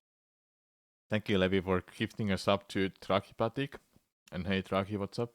In English. So if we were to proceed on the assumption that this somehow translates to this, we just don't have enough information to understand how. 3. Mario Sunshine environments also contain a lot of both English and Italian text, as well as Dolphic. Another possible reason people assume Dolphic to be gibberish. But this is also important because it means that Dolphic may translate to words in either language. With all that, let's begin with Pinna Park. This level has 2 Dolphic words in it. One over the entrance to the park itself, one over the entrance to the pirate ship ride. The pirate ship one is how I first discovered this could be done. While straining my eyes to try and read some of the game's brochure pages, I noticed that you could kind of make out some of these attraction names on this map. While it's not exactly crystal clear, the one pointed at the pirate ship ride seems to say Viking. You know, one of those out-of-the-box rides that tend to pop up at fairs and amusement parks with farm or garden in the name. Well, take a look at the sign. Not only does it have the same number of letters as Viking, but the 2 eyes seem to match up with this recurring symbol. If this does, in fact, say Viking, that's great news for a couple reasons. For one, of course, that means we now know 5 letters, but even better, it means that this is just a cipher. No special rules or diction to worry about. When we get a letter, we know that letter. Now we can take that knowledge to the entry sign and see if we can get any more. Alas, it doesn't seem like we have any overlapping letters from Viking here, and on top of that, there's no obvious word this might be going off of context. Pinna and Enter both have recurring letters, which this word does not, so we'll have to check back in on this one later. Next stop is Gelato Beach for another red herring. The NPCs and signs around here deciphering actually this seems Sand really Cabana. fun. So if you come up here and see the sign, and it has the right number of letters for Cabana, but then 3 of these letters, which would have to be A's, are all different. But if we compare with the letters we already know, we see this word actually starts with G. From this, it takes a little guesswork, but with one significant context clue, we can reasonably assume this word is gelato. That leaves this 3-letter word up here, which seems to share the letter A with this one. At this point, if we operate on the assumption we've been correct so far, you may have noticed that a lot of Dolphic letters look like their romantic counterparts. With that in mind, I suspected this symbol might be a B, and after a brief minute of genuinely suspecting the sign might say bad gelato, I think we can make another reasonable assumption, and say that this says bar gelato, or perhaps gelato bar. God, that sounds so nice. That's all for the beach. Let's check in on what we've already tried. The park entrance. Now, I'm not as sure about bar as I am gelato. But there's A letter. Just that, we can match up A and O. If we do assume we have bar right, we also have R. Now, I did some sneaky Googling for this one, but unless this says narco, I think we may have gotten something wrong. But I have one more idea. What's the Italian word for park? Parco. Yeah, And I was frankly, about to that say fits Parco. so well, I'd be shocked if it were anything else. So that locks in P, R, and C, and I'm pretty sure that means bar was accurate too. So we have over half the alphabet now. If we take another look at the wooden sign though, it doesn't seem to help. We can match up a couple letters here. R, T, possibly B, definitely B, O, V, T again, R again, but that essentially confirms that there's no way this actually spells anything. TVR, that's television rating?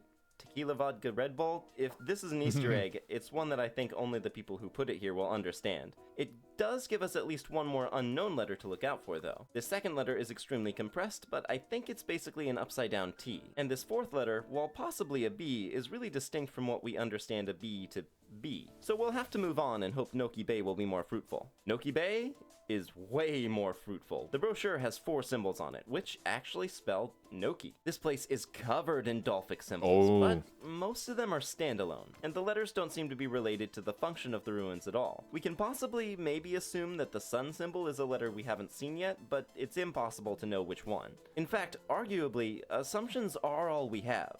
A whole load of conjecture and context clues that might seem to add up, but 5 words from 2 different languages might not be as definitive as all that. Until I took a look at this long string of symbols that's all over the place. It's small and horribly compressed, but if we hand walk our way over, if we just make our way over, I said, if we just, oh, for crying out loud, make our way to the far left end of this texture without falling victim to the most rushed world in Sunshine, which is saying something, and check out these first 3 symbols. We know APC. It's A, B, and C. We don't know D, but we can compare the next letter to E and so on down the line. Yeah. We found the alphabet. Let's and go. This is where all the pieces fall into place. Now, it got JPEG'd pretty hard, and some letters are completely illegible, but we can get most of them. D appears to be a backwards B, of course. F kinda just looks like an F, but maybe with an extra swirl on top. H looks like an N, but without the extra tail. J looks a lot more like an O for some reason. Maybe it's like a backwards O. M, we'll get back to that one. Q would appear to be a backwards P. S is hard. It looks like just 2 horizontal lines. I have to guess here, but I'm thinking it's probably like 2 sideways eyes. U, again, hard to tell, but I'm thinking it's a good fit for that 4th sign letter. W and X, curiously, look almost identical, but I believe X is basically an upside-down V, while W is basically an inverted X. With that in mind, I'd bet real money that M is just an upside-down W. Y I don't know, Dre. has a lot to figure out in its life. It's kind of looking like an R, but with another extra squiggle, and by process of elimination, I think that leaves Z as our second mystery sign letter. This kind of upside-down T shape. So, with the whole alphabet under our belt, I can say with reasonable confidence the sign says RZTUBODTVR. I've tried it backwards, top to bottom, plugging it into a word unscrambler. Unfortunately, nothing. So in a way, the internet was right. This sign is just gibberish, but it being gibberish stopped them all from digging deeper. Now, I hate to end things on that note, so let's get one more win. There's one more set of Dolphic letters in this level, on these flags way up here. Now, this one's a little tough because all the letters run together, and the flag won't stop moving, but this first one's definitely an M. And at first, I thought maybe it says Mario, but this can't be both an R and an I. And then it clicked. In the Japanese version of the game, Noki are not called Noki, they're called Mare. That fits. Then we have a V-I-L-L, and unless I'm mistaken, A-G-E. This spells out Mare Village. Oh, Mare That's Village. absolutely adorable. I guess if you think about it, this would seem to be the language of the Noki specifically. And I like that its imagery is similar to waves and fish to reflect their oceanic lifestyle. But more than anything, I'm just shocked at how well kept a secret this is. Well, you almost got away with it, Nintendo, but I translated it. Never underestimate me again. As one final note, just to be thorough, I decided to check the Japanese version of the brochure page because they do get localized. And indeed, this one says Mare instead of Noki. Even better, you can find the same logo and letters on the small water bottles sometimes dropped by enemies. Good stuff. This may not have opened unprecedented levels of Mario Sunshine secrets, but I think it's taught me an important lesson. If you're willing to put in the work, there's always more to be discovered, always more secrets to be found. Never assume you're too late to the party. A fresh pair of eyes on an old puzzle works wonders. Thanks for coming along with me on this weird archaeological hunt. If you're not familiar with what I do, I make a series called Game Breakdown, where I go exhaustively from level to level, pointing out every detail I find cool, interesting, or funny. It was while doing a breakdown of Mario Sunshine I happened upon this mystery box, and I figured it deserved its own video. But you can check out the rest over here. And finally, in addition to my incredible patrons, I want to give an extra heartfelt thanks to my sister. She's a natural-born linguist, and she helped me make a number of connections, without which I'd still be stumped thinking this was supposed to say cabana. But that's all from me today. I'll see you in the next one. That was a really good video. Damn, the secret got unfolded, man. Imagine a world of horror you find yourself in after. Imagine the world of horror where you would find yourself in after translating one of these signs only to find the words I made Chuckster.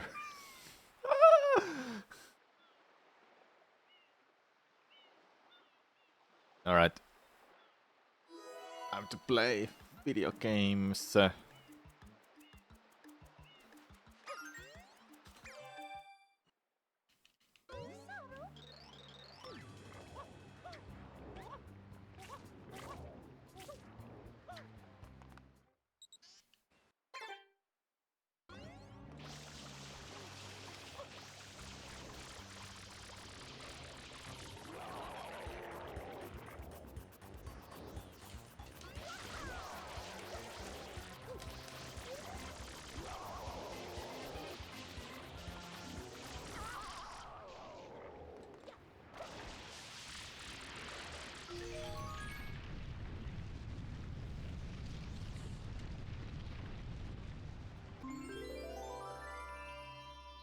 Secrets like doors are always fun to discover.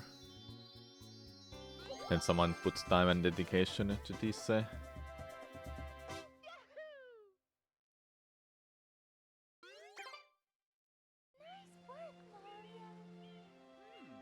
an unusual device. Is it some sort of pump? I am Flood, glad to meet you. Hey, someone's coming!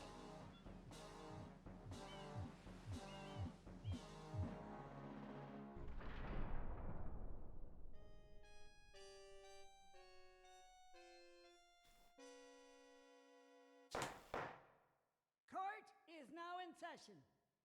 As you are no doubt aware, someone has been senselessly defacing Fair Isle Delfino using some paint-like substance. The accused is charged with polluting our beautiful home, and yes, endangering our very way of life. Indeed, how can one not be aware of what is going on? Indeed. Though it's daytime in Delfino Indeed. Plaza, our poor Indeed. residents tremble beneath a veil of darkness. Shine scholars have determined that this darkness has arisen because all of our guardians, the Shine Sprites, have vanished from their gathering spot at the Shine Gate. The reason? It's quite obvious. This horrible graffiti is to blame. Behold this sketch of the perpetrator based on eyewitness descriptions. The truth is obvious. The guilty party sits among us. It is none other than Mario. Objection! Overruled. I judge the defendant guilty as charged. I hereby order the defendant to clean this entire island. Until Isle Delfino is completely free of his vile handiwork, Mario shall not be allowed to leave. Court adjourned.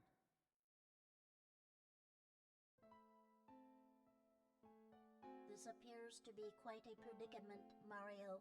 Data analysis verifies that the island's inhabitants are indeed troubled by pollution, but the pollution itself is not the main problem. Mario, you witnessed this object at the airstrip, correct? It is a Shine Sprite. Shine Sprites are the source of power on Isle Delfino. They used to gather in great numbers at the Shine Gate, but the graffiti incident has polluted the island and most of the Shine Sprites have fled. There is no longer any power to support the peaceful lifestyle of the islanders. Okay, I should go to Serena Beach. That's the only level I haven't been in this challenge for a while. Of the Shine Sprites is to keep the island from becoming any dirtier. The perpetrator is likely at work even as we speak. And you, Mario, are being treated as a criminal. Tomorrow we must do our best to resolve this situation. Go straight that way. You can't miss the mess now. Your first job's to get rid of all that ugliness. And remember, we'll be watching you, pal. We'll know if you start sliding They'll be watching for me, chat.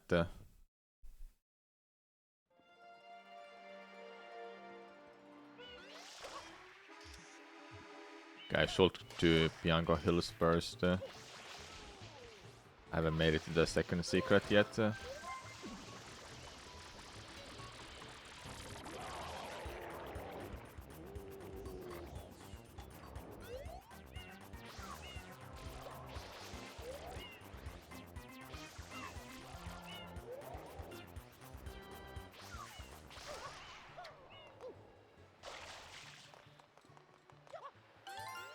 Oh, I saved the RIP beach file.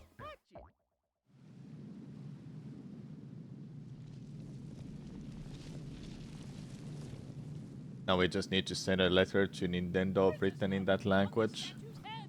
Yep, that would be great. Nintendo, please remake Super Mario Sunshine. Make a sequel, please. In that language.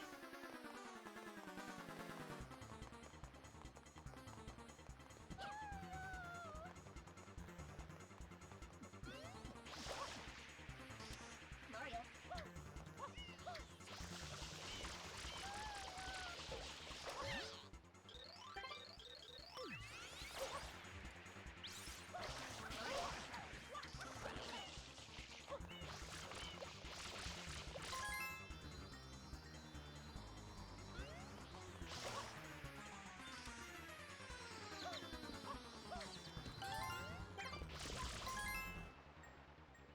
What will the sequel entail? Delphino Isle is frozen. I don't know.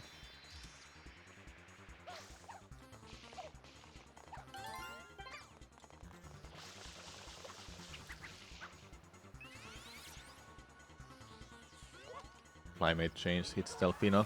Yeah, would be interesting.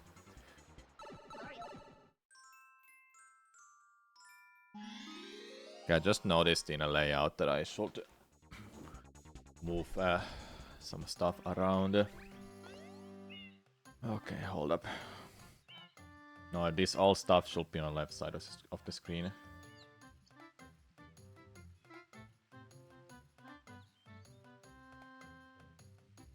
Should be here.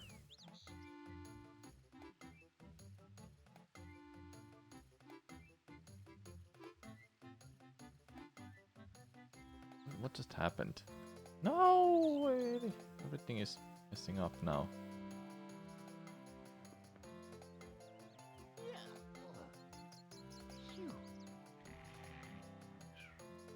There you go. Okay, hold up. Let me just fix this layout. There. Be bigger. This move to the left side. It's slightly bigger.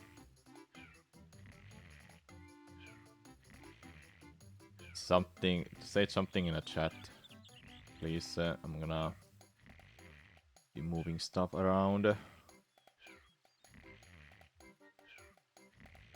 Thanks, I'll see the chat now.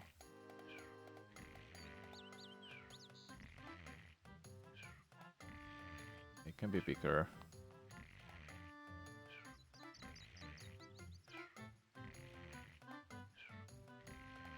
Yeah, it's a good test, thanks. Alright, perfect. Oh, taking a break says there too. Okay, now it's fixed. Let's go, much better. Much better to be on the left side so it doesn't cover the right side.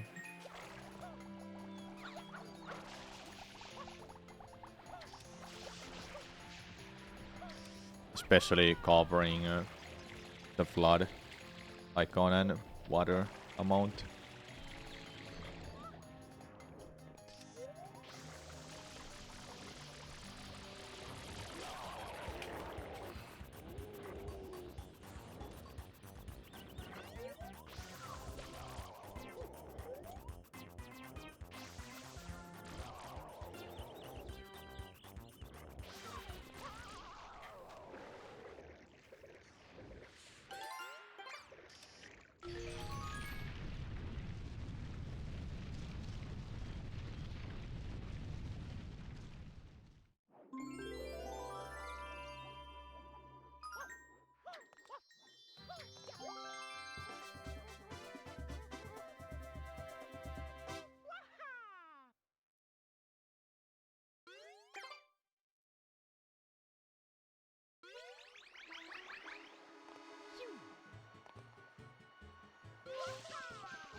3 streams in a row. Nice. Why 27?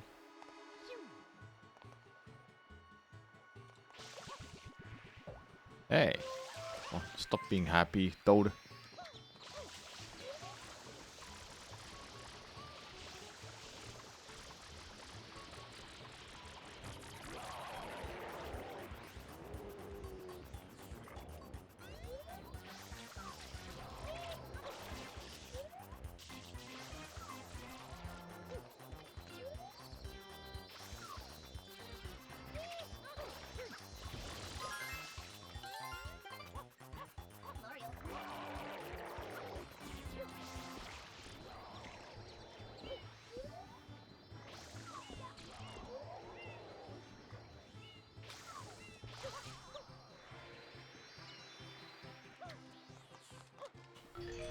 It actually bothers me that it's not on the same line. Okay, hold up. There you go. I think I fixed it. I want it to be down there. That's too much down. Slightly up. Okay, perfect. Now stay there. Don't touch anything anymore on this layout.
Now we can just collect coins. We don't have to worry about blue coins right now. We know we can eat those pokies and get blue coins that way.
Okay, let's open Gelato. I'll get the peach shine. Thanks for the good luck, Tooltoons.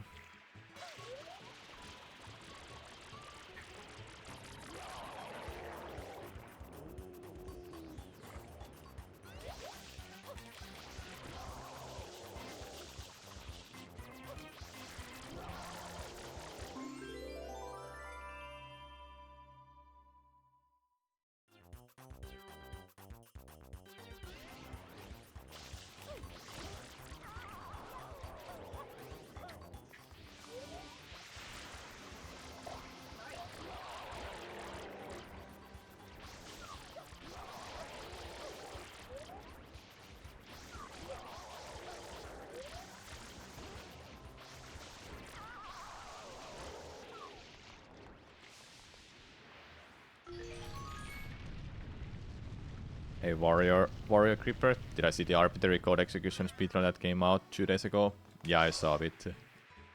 Pretty crazy that they managed to figure out that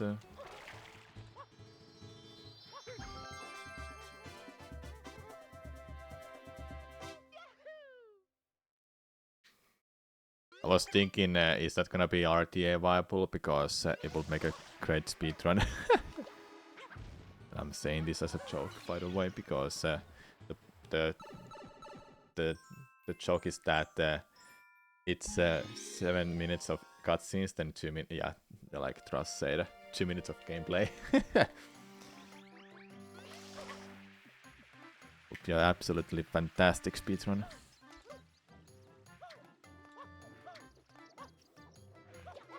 Whoever gets the perfect run, the god run, will just kill the category for good.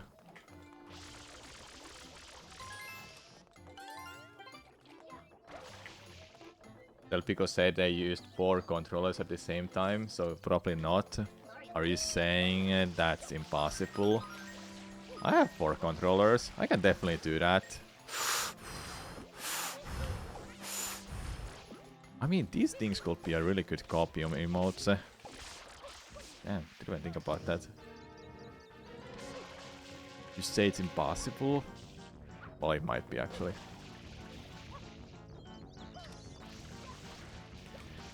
Really unlikely that you can even pull off anything. Why 4 controllers though? How does Sunshine play with 4 controllers?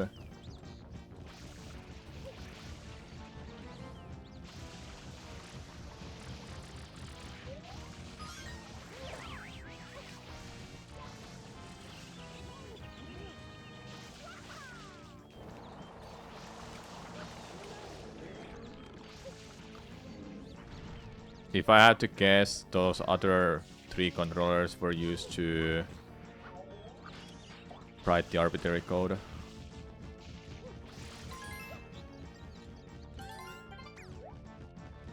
No. Interesting. No, don't know.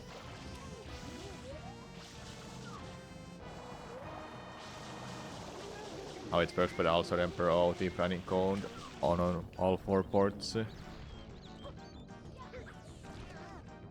It's for the arbitrary code. Yeah, obviously. Get out of here.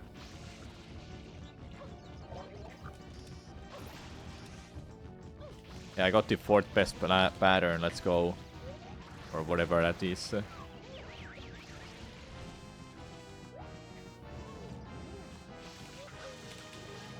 Actually, no, that is not a 4th best pattern. Oh, wait, is it? I can't remember. I have the program. I'm gonna go check it out with the program. How was the pattern? Don't clip underground. Yeah, I know about it. It's only nearby PD, no worries.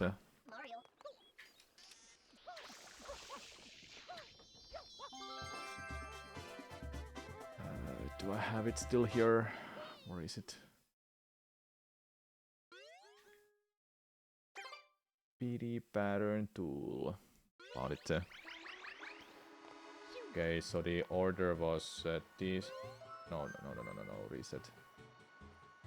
The order was this. It was 6th best pattern.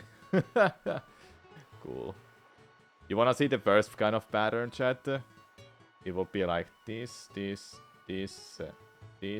it goes here. This, and this. No, that's the first pattern. What? Oh yeah, of course. Hold up. The absolute first pattern is this, then this.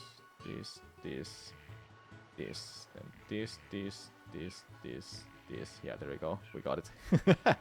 That is absolutely terrible pattern. I've seen the second first pattern, but I've never seen the first pattern ever. I don't think anybody has even been able to do that. Well, even do that. It just happens, okay? It's random.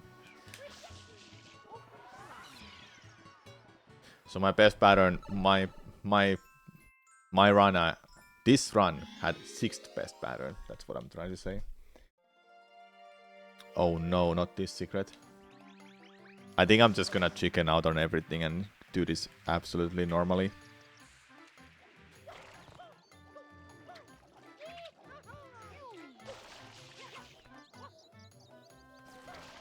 And I should chicken out on everything when I'm doing a challenge like this.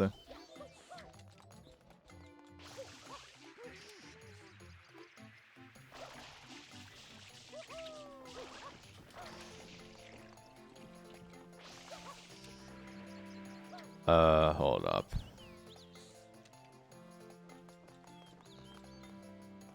I'm thinking, because I've taken wall damage here before.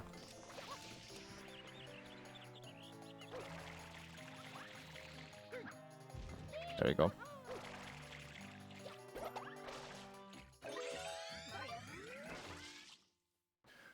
Here we go.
I do this such a baby way because I don't remember the speedrun strats anymore.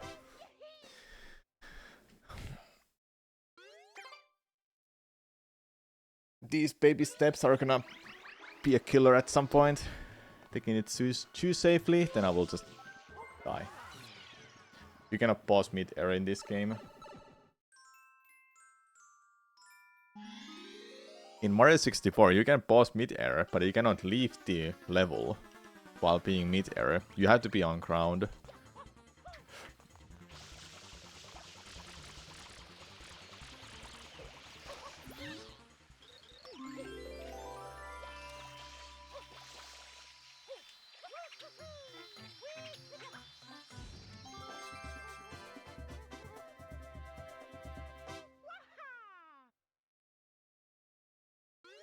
I got 9 shines.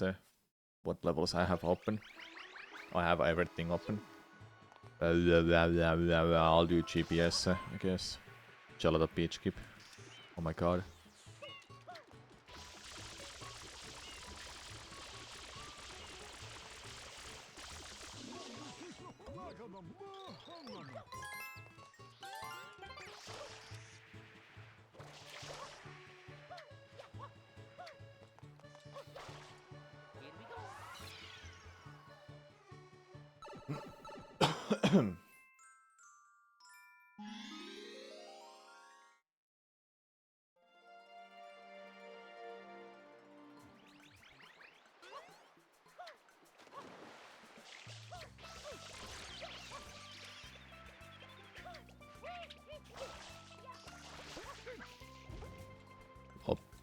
Bye for that one.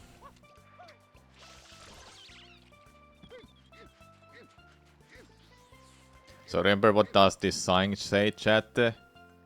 It was beat set air PD set or TVR was one of them, but I don't remember the other ones.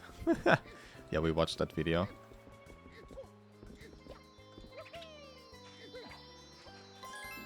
Okay, if that actually jumped over that, would have been crazy. Jumped over, yeah. Good jumps.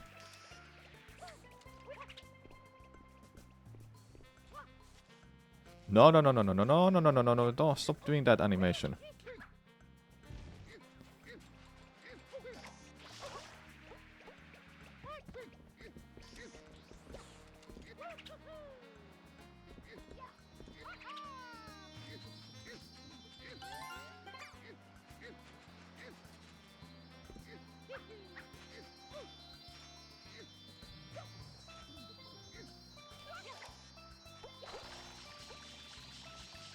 It's like I never left.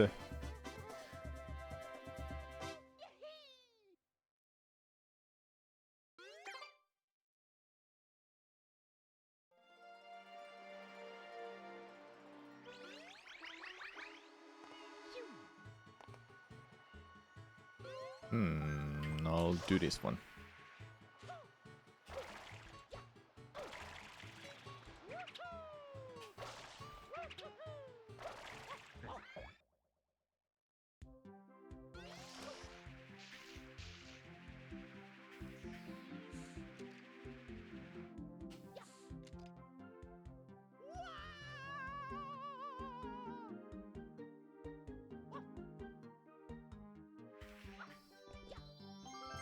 You don't even understand how I did that one. You always have to ledge grab and run up the roof. Well, that's the easier method.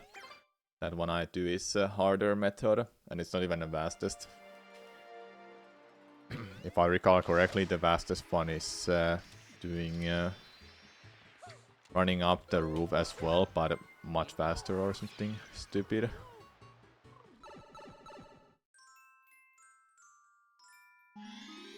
I don't know, I haven't seen a speedrun of this game in forever. I don't know how much it has changed. Or has it changed at all and people are just getting better at the game. That might be it.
No, you cannot go to the first person mode with that.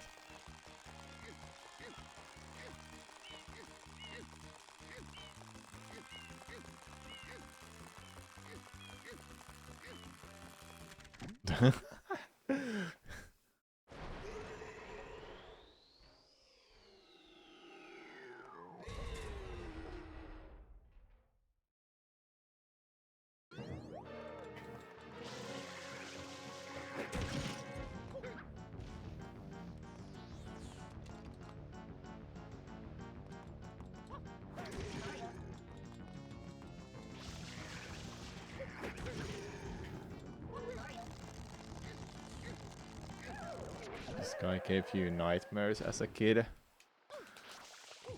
It's not that scary, right? Maybe it is.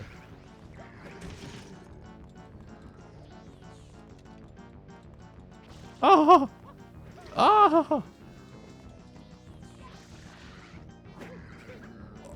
Oh my god, that's scary. When it just goes around like that and it doesn't hit the ground, that's terrible. I think the hitbox is still active when that happens.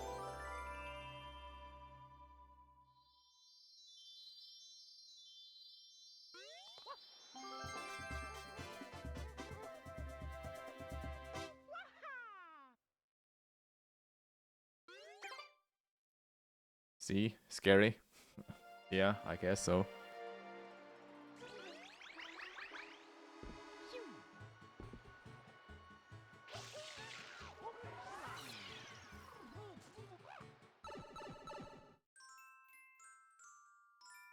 Imagine if he suddenly is in your room. Yeah, that would be scary, hey?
Hello, Olivetti. Is this Italian? Yeah, it is. I forgot it on. But it happens to be the fastest language for this game. By 7 seconds compared to Japanese. I think that's how much it was. Oh,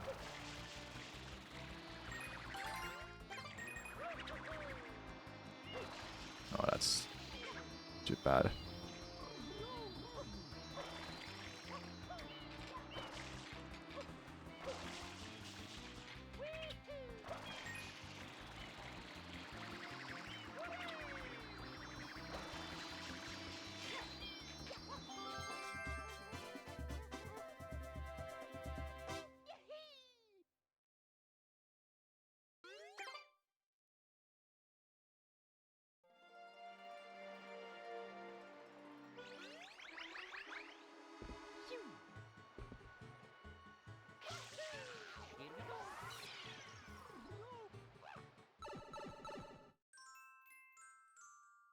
Okay, after this, we'll go to Pina Park.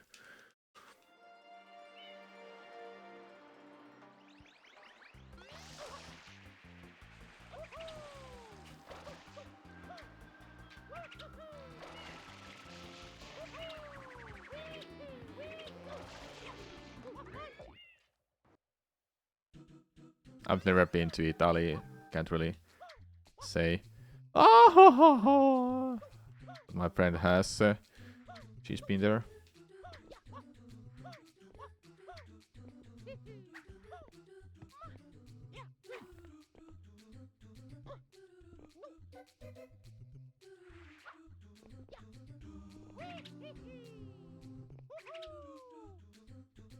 Don't do this to me, freaking Beck.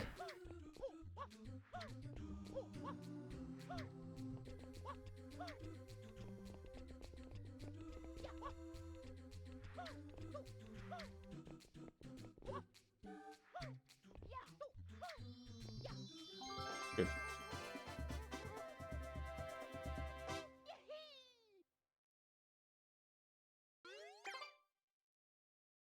You remember hating these infamous secret stages so much?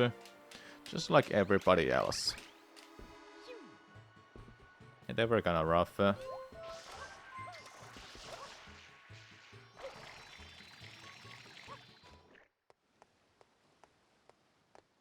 I like them.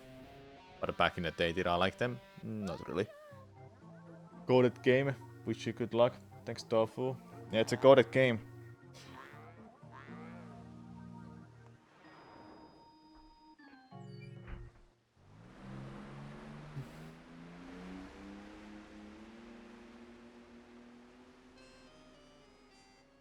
That is Peanut Island. The villain's secret hideout must be there.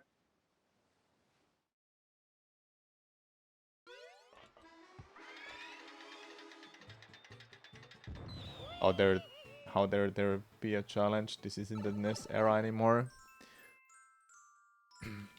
Oh, some games are still hard nowadays. Take an example like an Elden Ring or Sekiro. People wanted easy mode for those games. Those are the type of people who've never played a NES game in their life.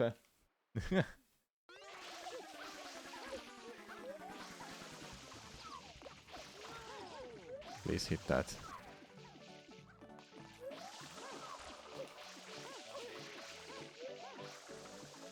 You're going out. Freaking hell. Gotta wait.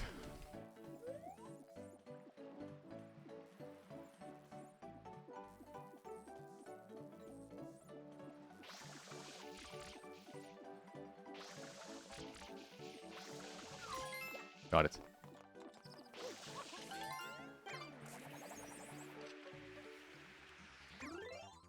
Let's watch this cutscene for lulz, shall we?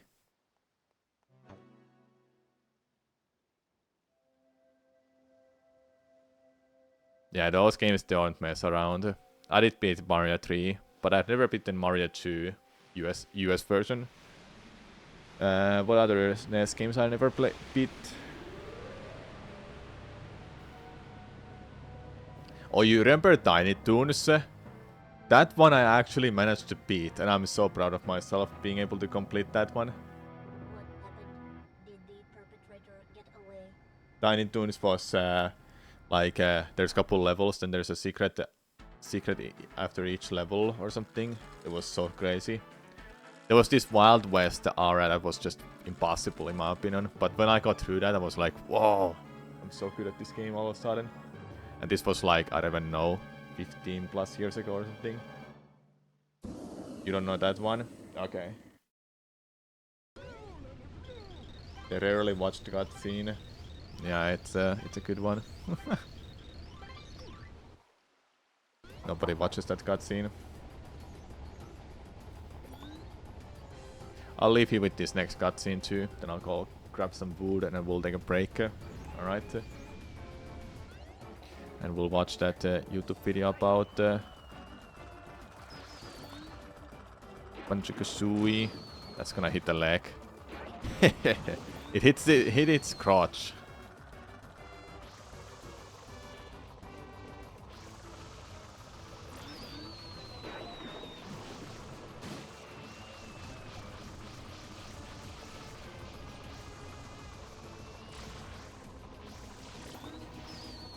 Alright, beer pack.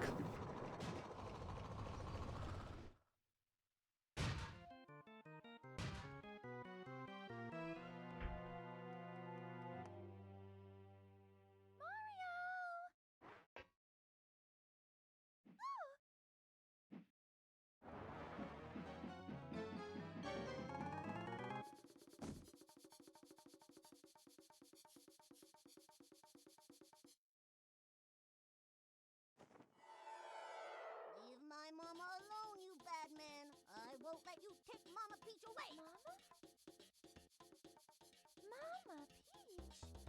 I'm your mama? Yeah, Papa told me all about it. He told me my mama got kidnapped by a bad man named Mario. So you're Bowser's son? So I came here to rescue her. So the graffiti, that was you? This is my magic brush. When I draw with this, all my wishes come true. A strange old man in a white coat gave it to me. A strange old man in a white coat? But why would you pretend to be Mario? Papa told me everything. He said, Mario's a bully. He never fights fair. he said, Junior, you gotta try to outsmart Mario. so I tried to get Mario sent to prison. But they didn't lock him up, and now he came to steal Mama Peach again. You pest, stop following us.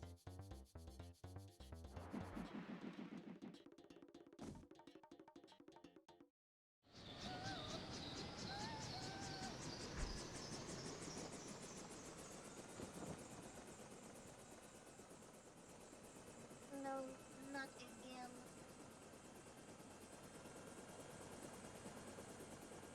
It appears to be heading toward Corona Mountain.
Okay, I'm back.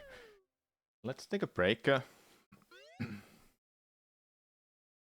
watch this YouTube video about the world design of Banjo-Kazooie.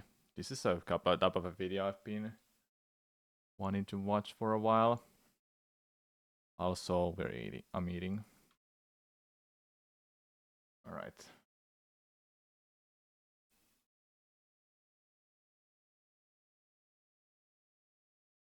For the last few years, this video series has been about contiguous, interconnected, maze-like worlds in games such as Metroid Prime, Hollow Knight, and Elden Ring.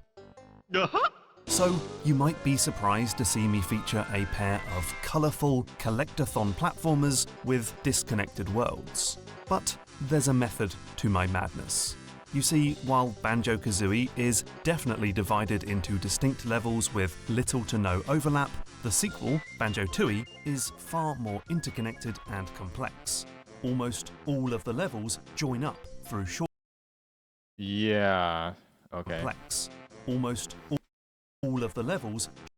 Yeah, you see this for Banjo-Tooie. That was really big. Like everything just connects everywhere. Join up through shortcuts and secret routes. Changes in one level can impact events in another, and you'll be routinely backtracking to old stages to solve puzzles and collect objects.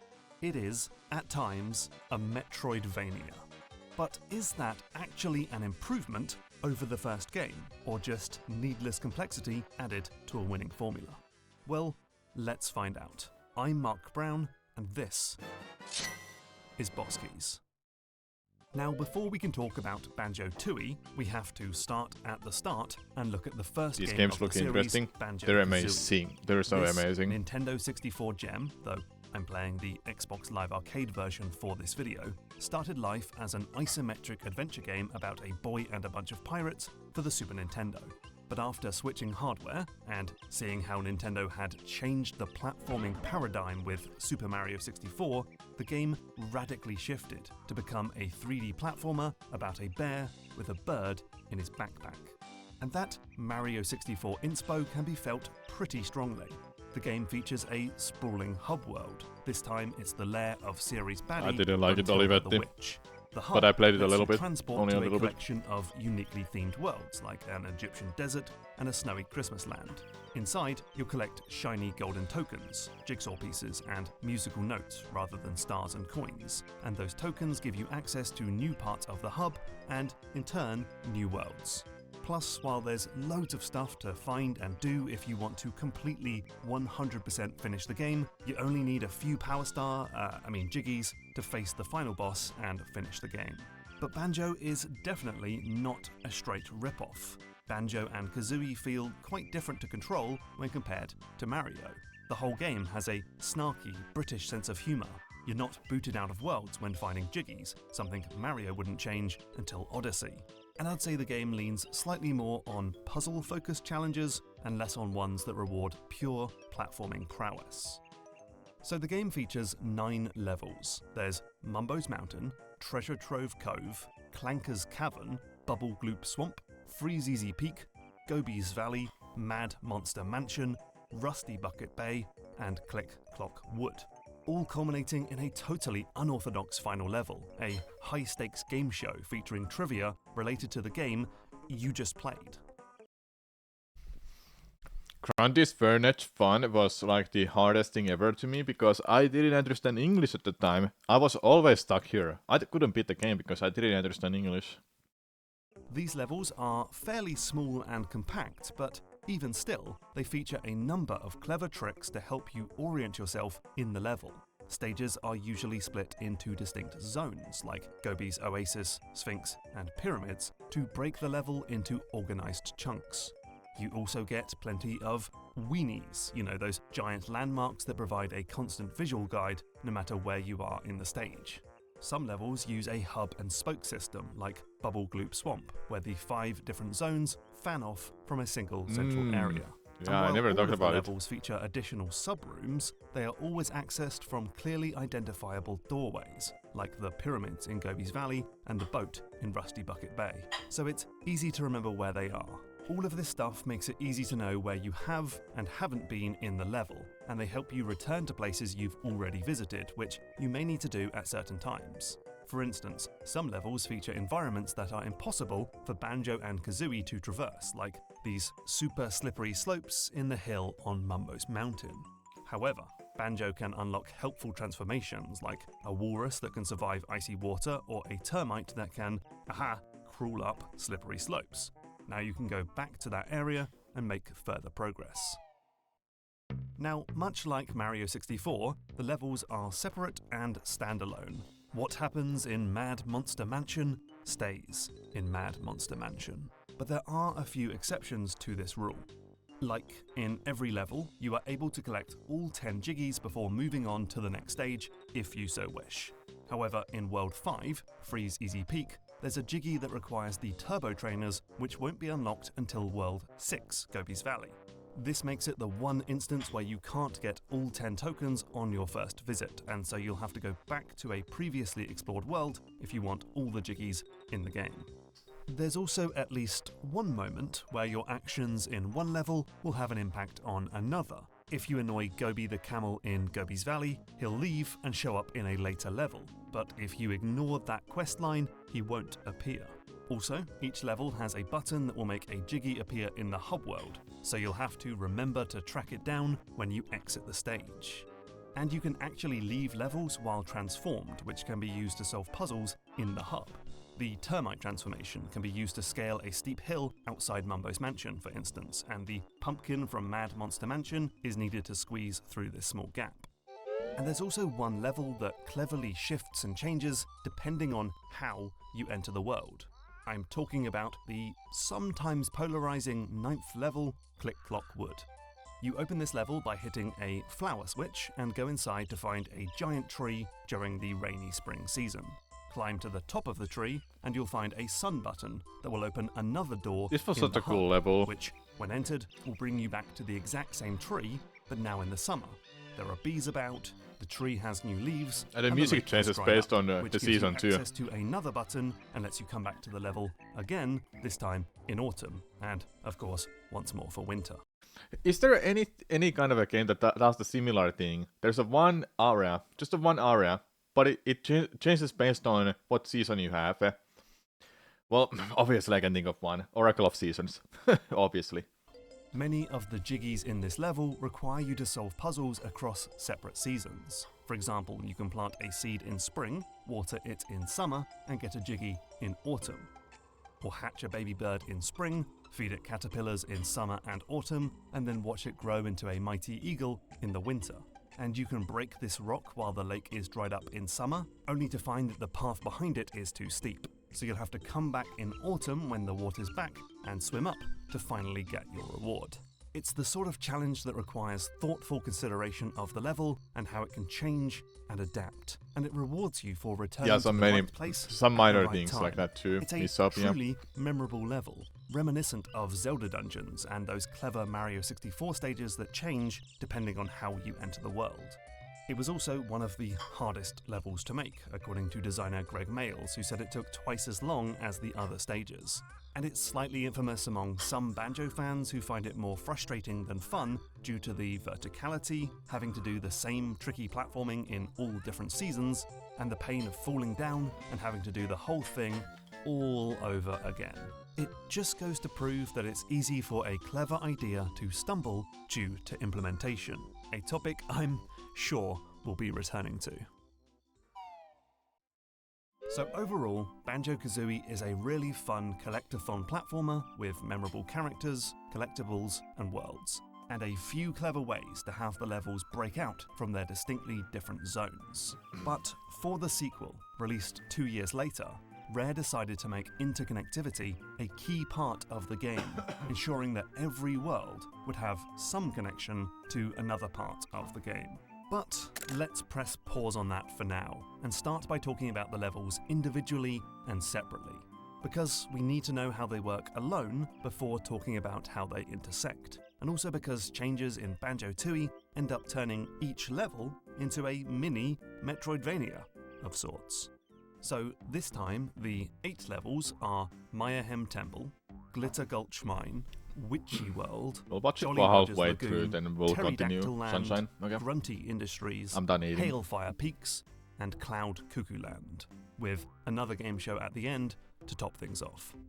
The first change from Banjo 1 is that these new stages are, on the whole, much, much bigger. They're a huge. level like Pterodactyl Land has a massive central chamber with a lot of verticality, and it splinters off into many different sub-areas. And Hailfire Peaks takes place on a sprawling volcano that is roughly the size of a Banjo-Kazooie level before you realise that this is only half of the stage and there's a whole icy expanse on the reverse. Yeah, Banjo-Tooie levels they were like twice or three times bigger than Banjo-Kazooie levels, which is why I prefer Banjo-Kazooie, and I played it more than Tooie. I don't know much about Tooie. There are less chickies in that game, but funnily enough, they're really well hidden. All of the levels now have 4 warp points. At least throughout 4 to help baddies speed up there. traversal, That but helps. So. little else is done to help with navigation. While I just praised Banjo-Kazooie for its level layouts that aid orientation, I often found it extremely difficult to find my way around in Banjo-Tooie. For example, in levels like Pterodactyl Land, Glitter Gulch Mine, and Hailfire Peaks, I could never remember, even across 2 whole playthroughs for this video, which nondescript tunnels led to which subrooms. And I routinely got lost in the maze-like underwater chambers of Jolly Rogers Lagoon. One stage stands out as a proud exception though, Witchy World. Taking influence from real-life theme parks, this level has a helpful hub-and-spoke system that keeps things organised. Using the big top tent as an obvious central weenie, Yeah, that's the stage good. fans That's out how in it 4 should have been. directions for the entrance and the space, haunted house, and Wild West zones, which have unique signs, shapes, and colour palettes to keep them distinct. It's a breeze to explore and a sharp contrast to the rest of the game's more muddled levels. And orientation is important in a game that puts so much emphasis on re-exploring space. So, in Banjo-Kazooie, I talked about how in a few levels you could transform into critters like a termite or a crocodile and use their unique powers to overcome obstacles elsewhere in the stage. Banjo-Tooie takes this and amps it up dramatically, thanks to new character, Humba Wumba? Oi. Every level now has a transformation, allowing you to become a stone statue, an explosive detonator, a van, a submarine, a small T-Rex, a big T-Rex, a washing machine, a snowball, and a bee. Not only will you have to find your way back to the place where the transformations will grant access, but you'll often need to figure out an alternative route that works for their unique movement. For instance, it's effortless to jump up and reach this pressure-sensitive switch as Banjo and Kazooie, but as a heavy snowball with a 3-inch vertical, think again. Instead, you'll have to take a warp panel to the fireside, hot-foot it through here before melting, and then roll around to the button from above. But that's not all. This time you can also play as Mumbo Jumbo, who can make changes in the level when standing on these special spaces. But he's slow and dumpy when compared to Banjo and Kazooie, so you'll sometimes need to find another route for him to take. And also new for this sequel, Banjo and Kazooie can split up into 2 separate characters. This reveals a bunch of unique moves that can't be done when paired up, and leads to challenges where the bear and bird must work together, tag-teaming obstacles and puzzles.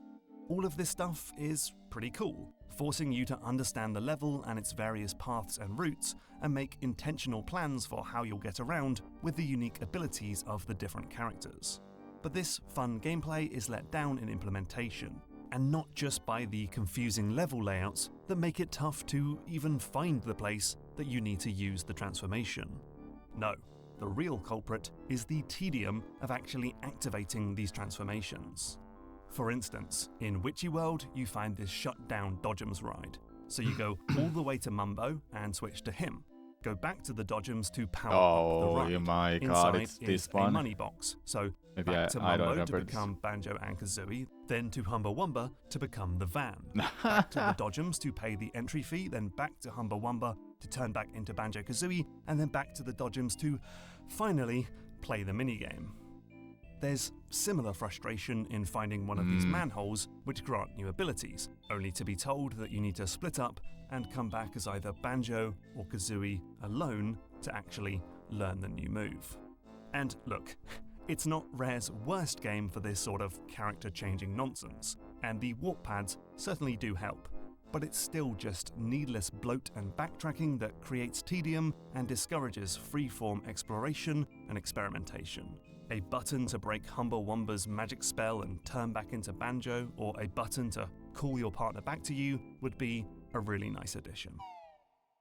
All of this comes to a head in Tui's most infamous level, Grunty What's Industries. the issue here? The difficulty?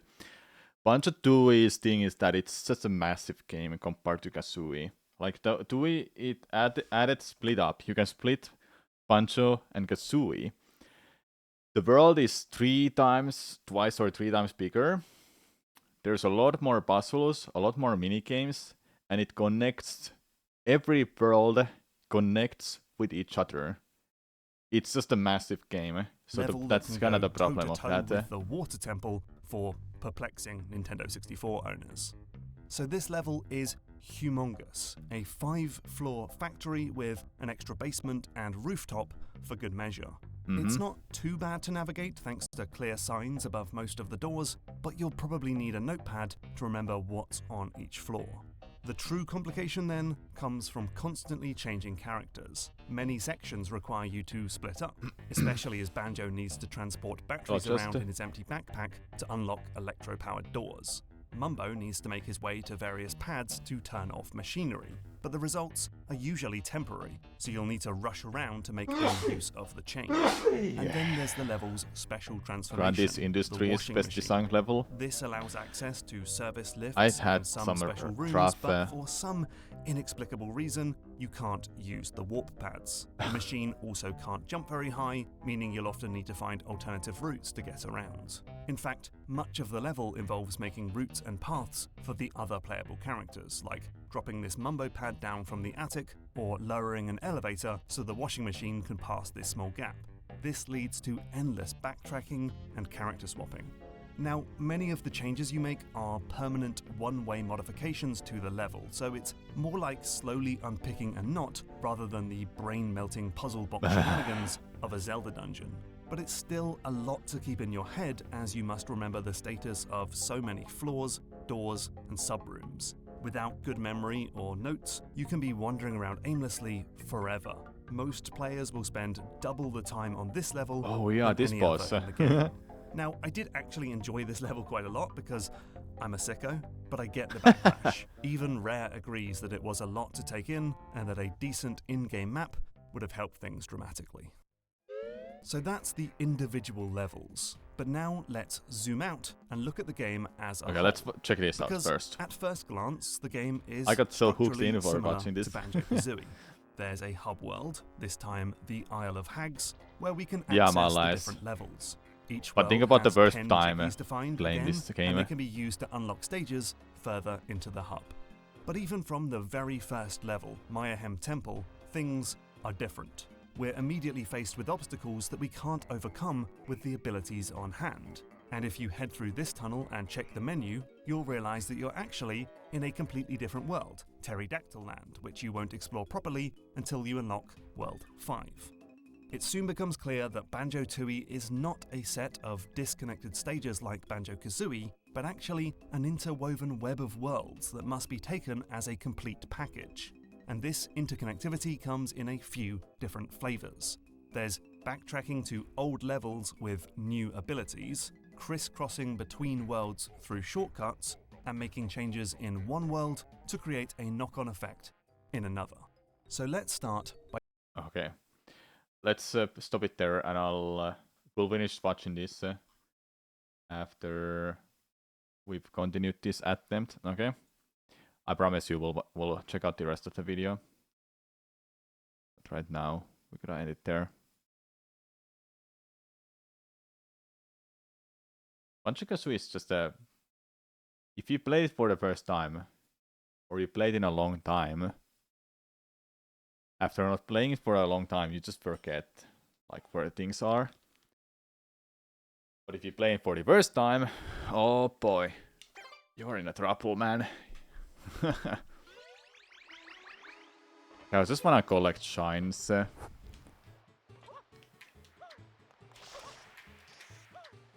don't wanna have this run end all of a sudden. I should do Conquer's Bad Fur Day. Well, hey, I own the game.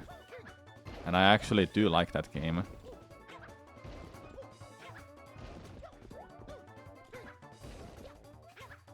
I'm not even joking. I like that game.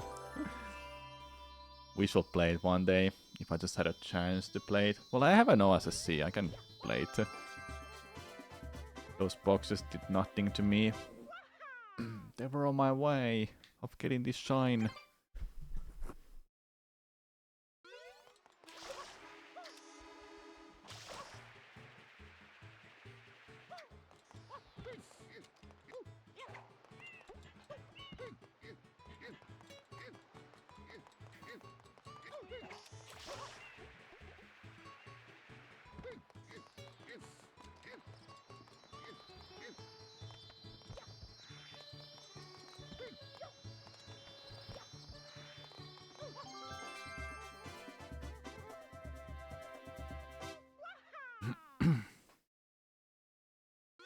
Pooh is the best. You mean Grand Mighty Pooh.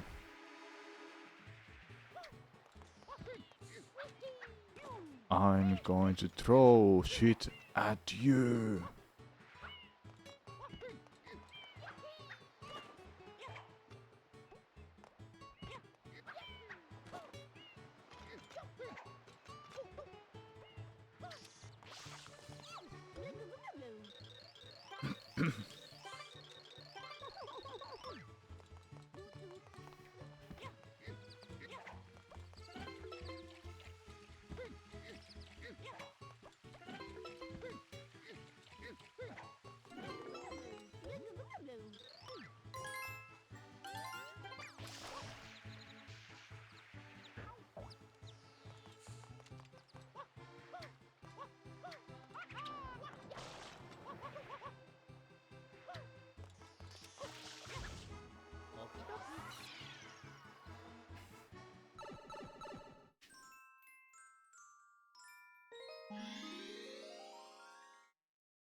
Alright, whatever happens with this attempt will be the last attempt of the day because I don't have time to do another one. I'm thinking if I have... if I get a new run going, then I play it for 3 hours and then I'll be in a hurry to get to watch the movie. I'm gonna go watch Toon Part 2. It will start in 5 hours. I still got time. Pokemon Direct in 50 minutes. I mean, I can check out that too, but I don't care about Pokemon, honestly.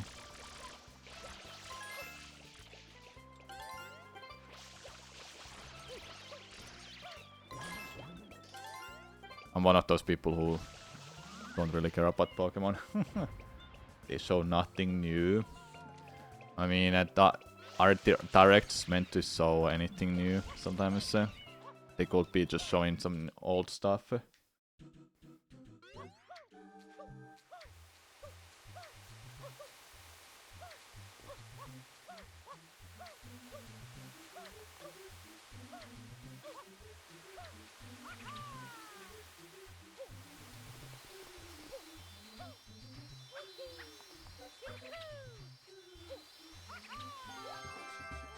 Maybe. Yeah. They are usually showing something new. Is there a moment in a game where you can grab a later shine legitimately because you cheated to get that 8th one? I didn't cheat to get the 8th one. But no, yeah, there is one. There is another one you can do with glitches. Normally you cannot skip anything.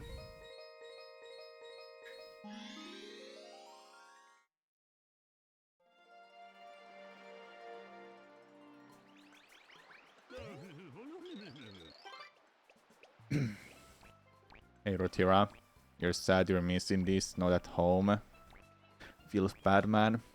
No worries, I'll be playing this more in the future. I hope.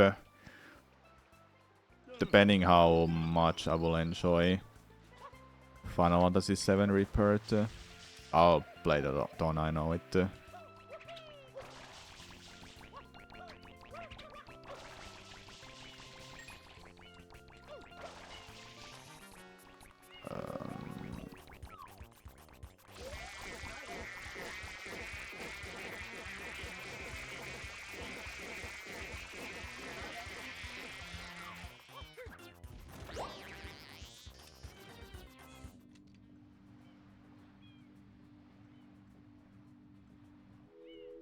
The menu assumes you've collected the 8 shine, which is true, because we did collect the 8 shine. 8 shine.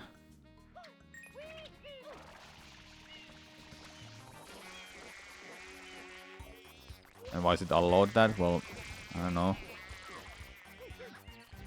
I guess the devs thought that, oh, if someone collects this shine, we should be allowing them to scroll the whole menu if they collect the 8 shine. It is more of their fault to leave the 8 shine there for us to go and collect, possibly in some way.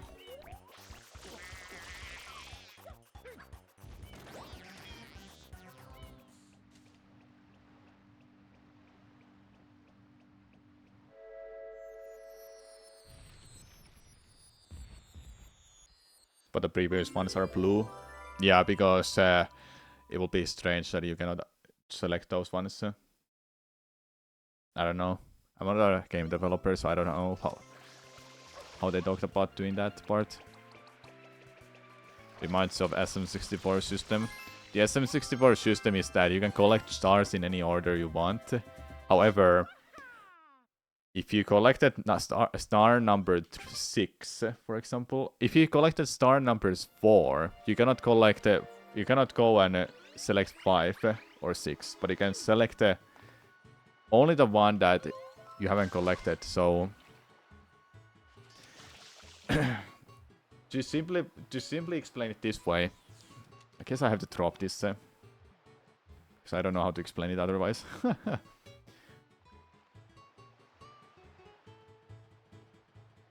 So the star system in Mario 64 is like this.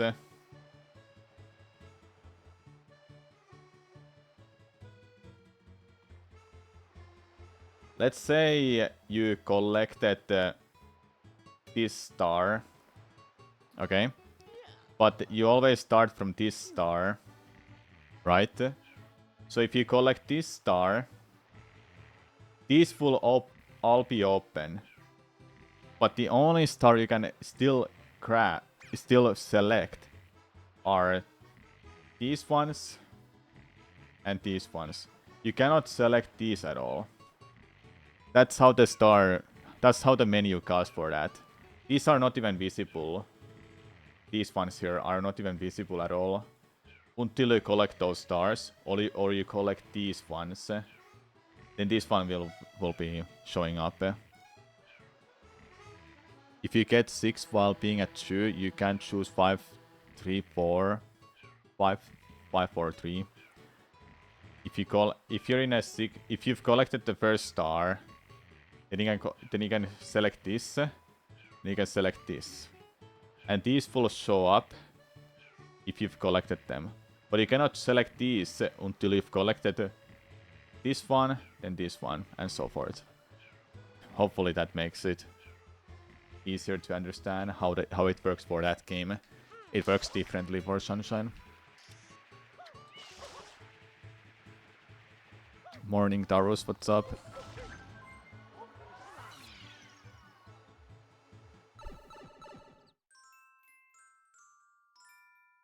Wait, since when I have collected everything here?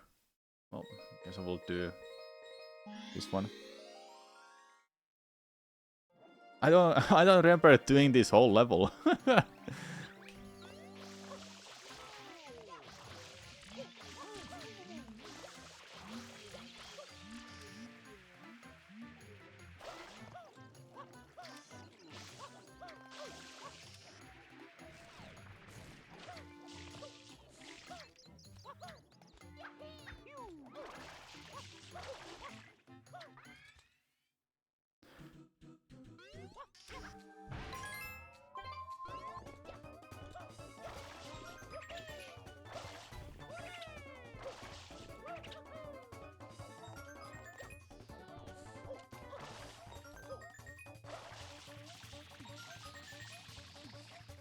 You can clip through these, so I'm really careful to not clip through.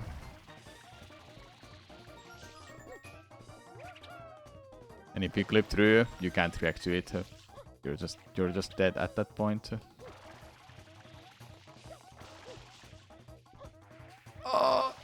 Oh no! Oh, stop! Oh! Holy hell, man! Okay. You better make it back now. Oh, stop being stupid. Grab this shine. Thank God. Okay, we're fine. We're fine.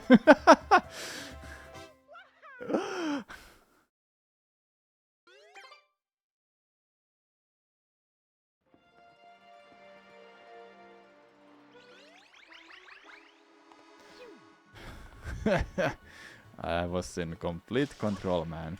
Alright, back to Noki Pay. I need redemption arc. I need to make it through this. Alright, I'm not gonna be stupid this time, okay? I know I will be stupid.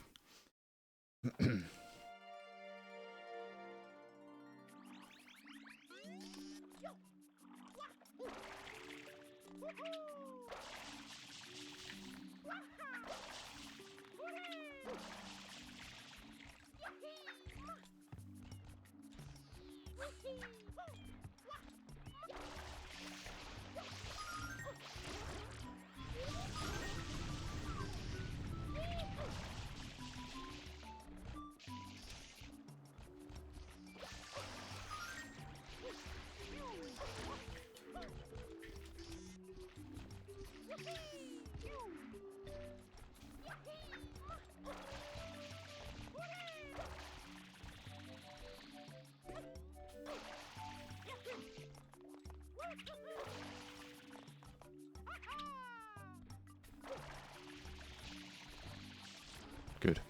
We're safe. We're safe. Oh!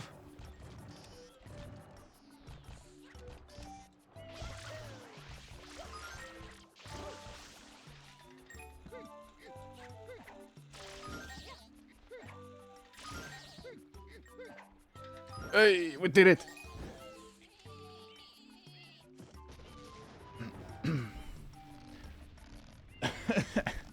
Dude, that's so stuff. That's what you call content? Yeah, I just got content piece out of there. Could have posted the Twitter and like a YouTube short out of that. That doesn't count as a hit. No, I didn't get hit by anything. What? Did I lose health? No. So it wasn't a hit, I think. A hit you can just define as whatever you want. Like something is really stupid, like bonk is a hint, but this is a damageless challenge. If I lose health, the run is over. Simple as that. Keep it so simple. Underwater damage doesn't count because you can't avoid that. It's impossible to avoid that in Noki Pay 4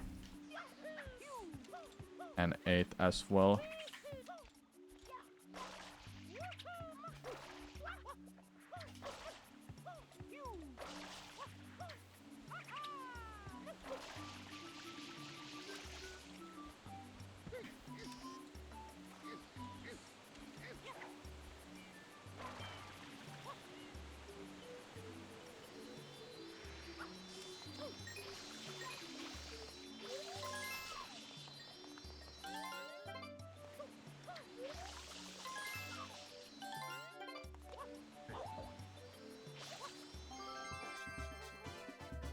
Oh yeah, and Noki Pay 3 as well. I almost forgot of that level.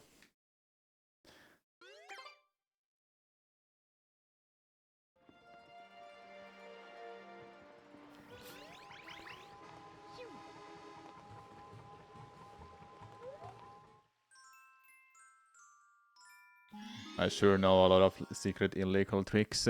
Well, I'm a former world record holder of this game, so yeah.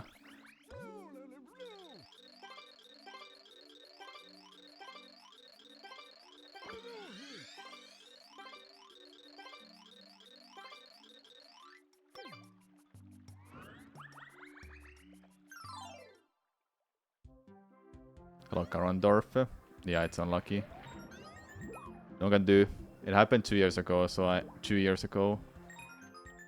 So...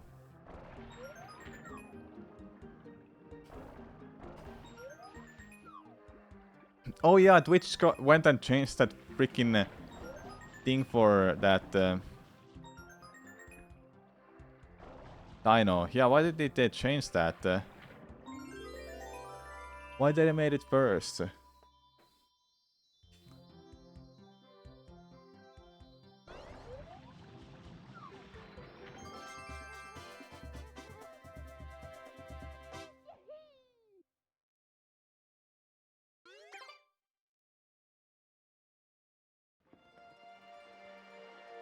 Maybe the original was stolen. How? Or maybe. I don't know.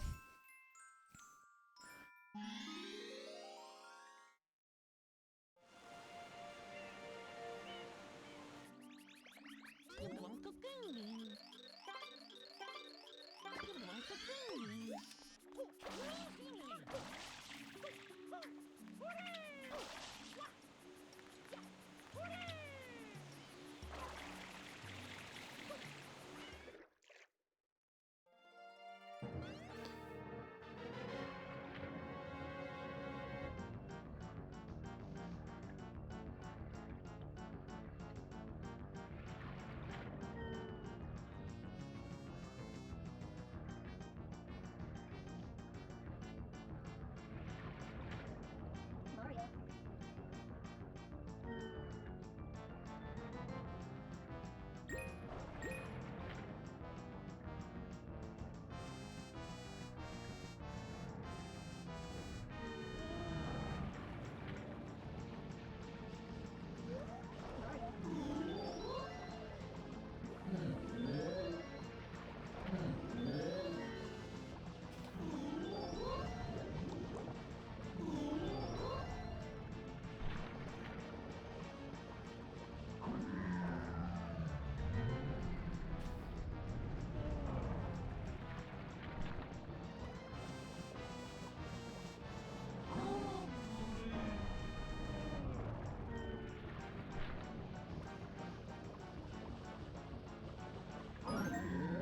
Good.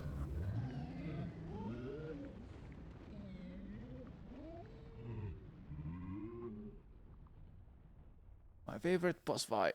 Done.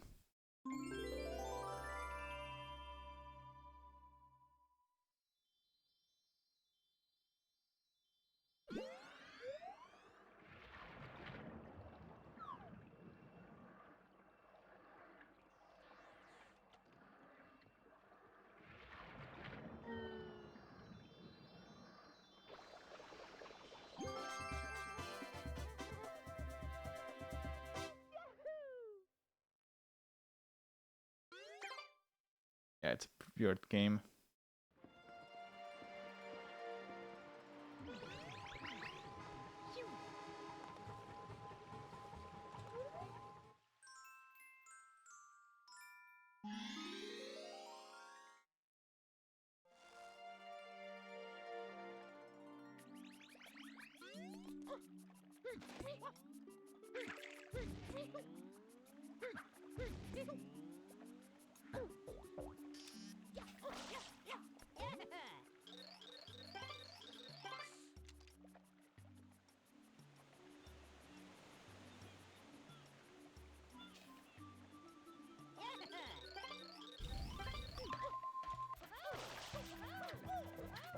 Oh my god, really?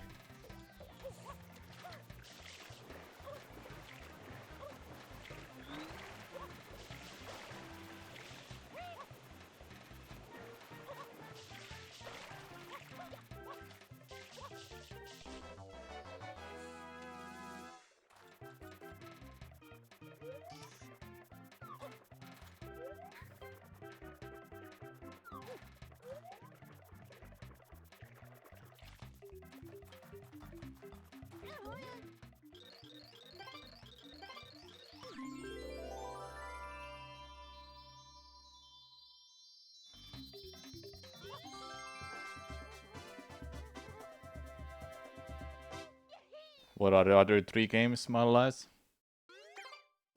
Other 2, I mean.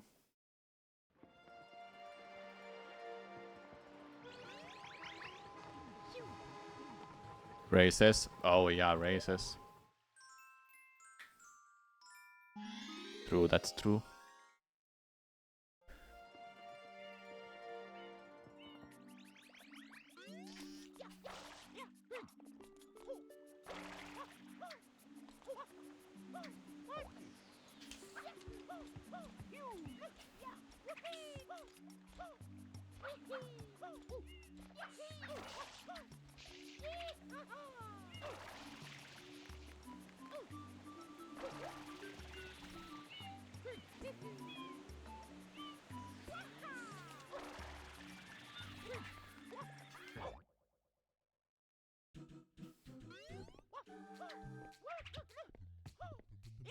I don't know what's the hardest one.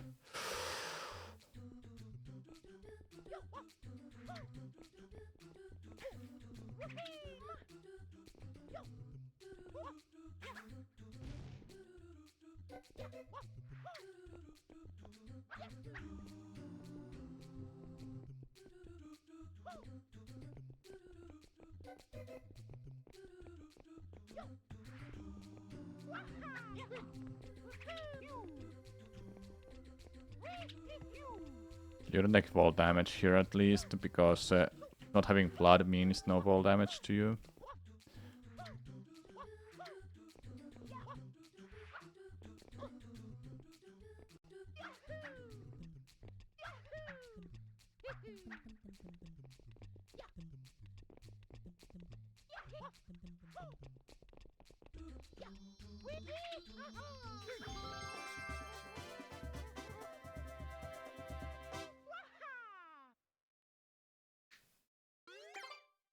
Yeah, of course I don't know, because I'm too good at the game.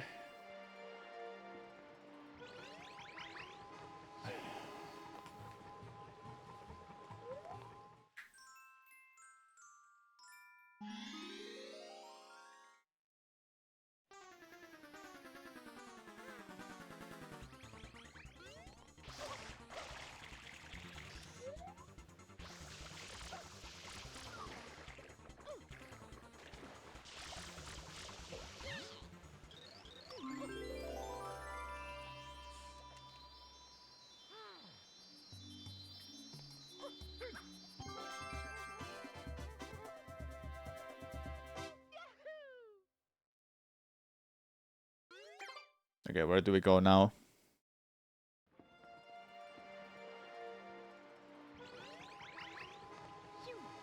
I guess Rico.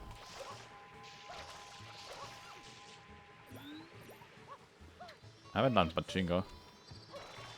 We'll do Pachinko.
Nice.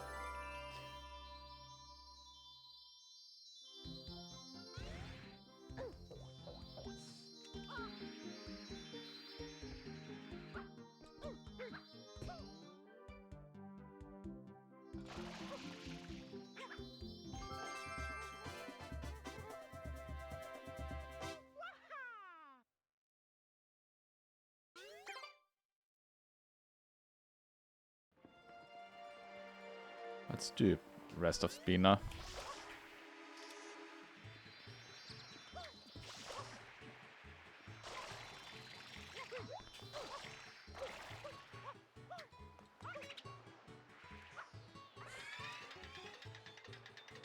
Yeah, the wall has been beaten.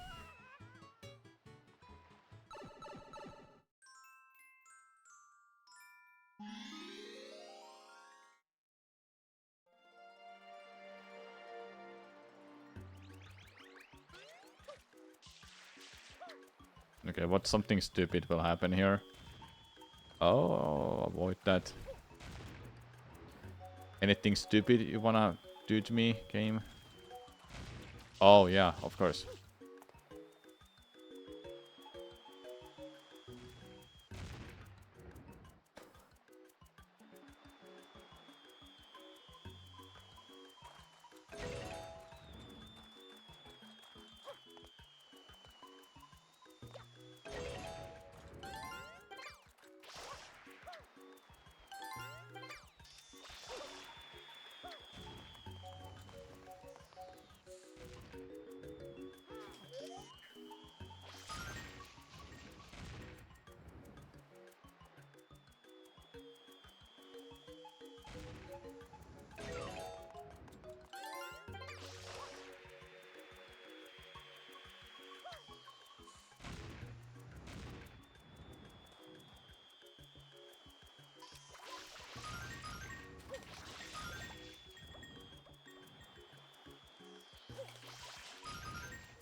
Go in there.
Oh, really?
This music reminds you of 20s. You mean the Pina Park one? How come?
Ah, okay.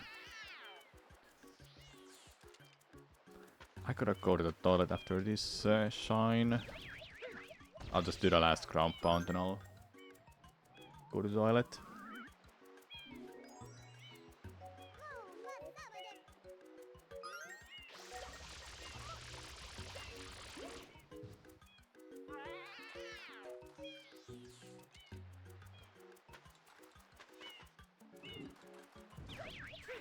Be right back.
I'm back. I'm back.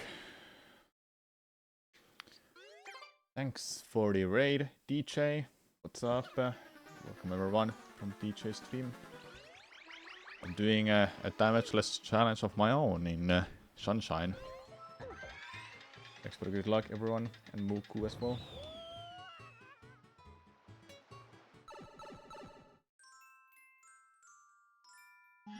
If I take any damage at any point, I'll just finish watching the video we started earlier, then I'll be done, because I don't have time to do more attempts. I gotta go to see Dune Part 2 in 4 hours. Yes, Dune Part 2. I'm not throwing here. Not yet. I'll throw some other time, but not now.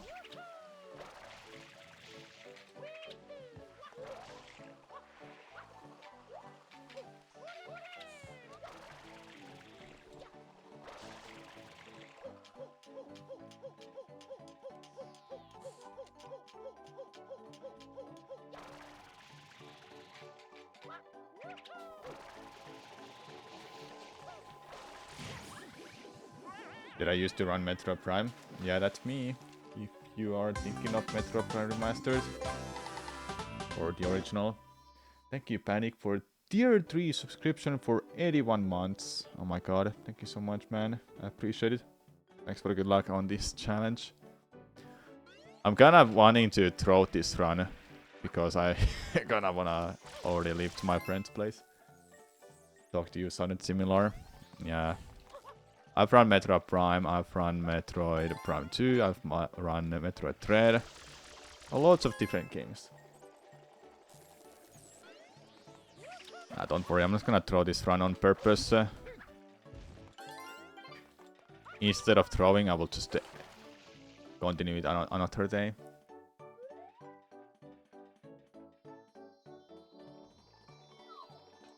How were the attempts, DJ? How's Hundo treating? I really wanna go back to Twilight Princess Hundo. No hit. But you know, too busy. It is in the speedrun, is it? So pausing should be allowed. Oh yeah, it's obviously allowed, but... I don't know. How would you feel that if I just end the run here after beating Pina Park or something? And I'll continue this on Thursday. If I have time on Thursday because of Rebirth, actually.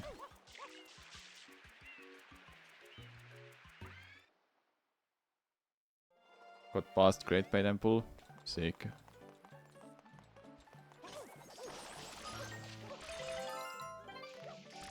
Pineapple.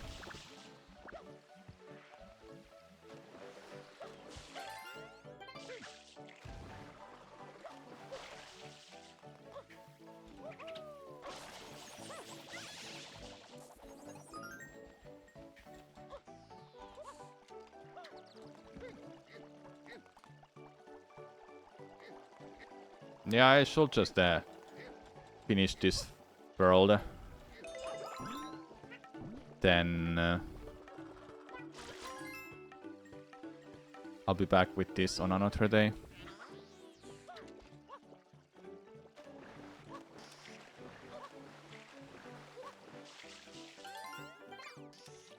So I don't have to force myself to stay all the time here until 3 hours later I've got hit by something.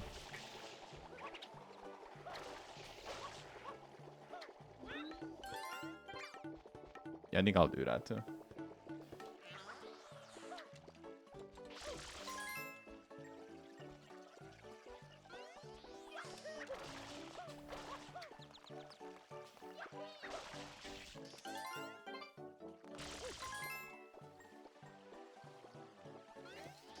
No, I don't have any routes written for it, DJ.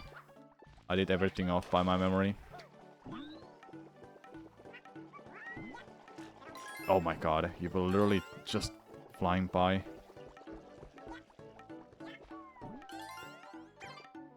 Yeah, I was winging it when I was doing it. 'Cause I have no memory of speedrun route.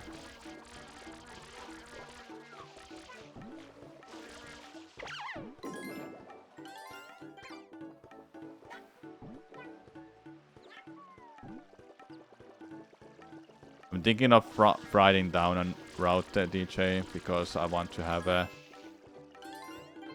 a route that does a cleaning up along the way, or a route that tries to rush Cave of Ordels. But to enter Cave of Ordels, you need to have double claw shots. So after Obsidian Sky, you can enter it.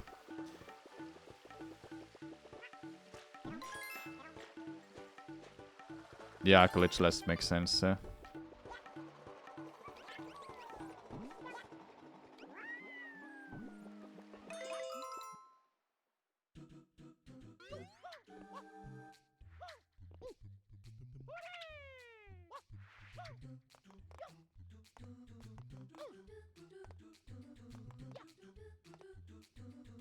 Best category with damage. 120 shines. Yeah, it is pretty good.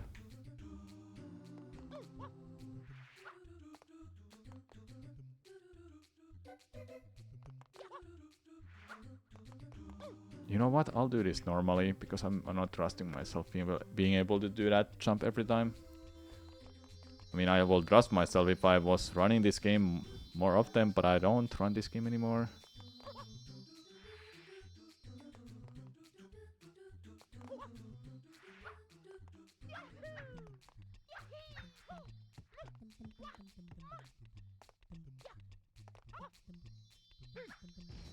There you go. Did I get cooped in Corona? Yep. No, I wasn't gonna get. I didn't get cooped by Corona.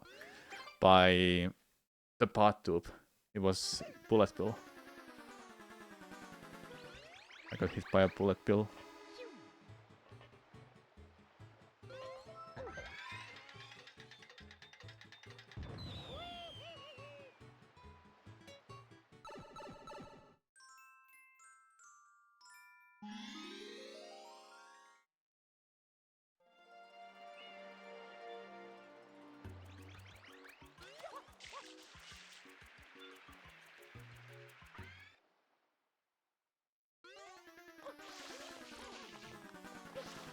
Not that way. That's a bad direction. You know what? I'll bail. I don't want him to go to the right side. I want him to go to the left. I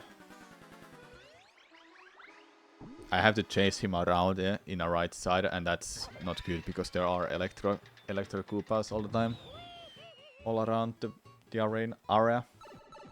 There's not a whole lot, but I don't want to deal with them because I really can't remember how many there are.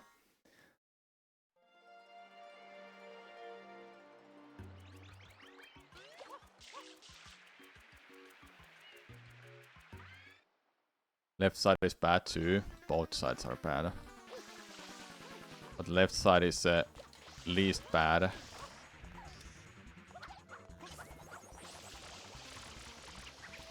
Left side is so much better because you can kill it here.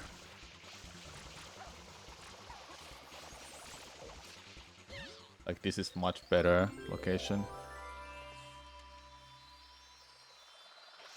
No, right side is first for a quick kill.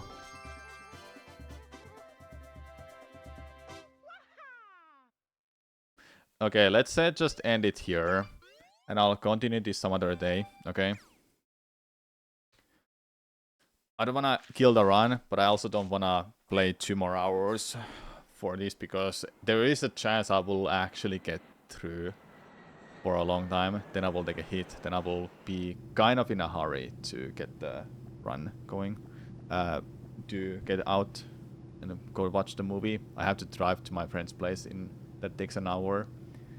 So movie starts in 4 hours. I don't have to rush for it at least. And the save file is there, so we can continue this another day.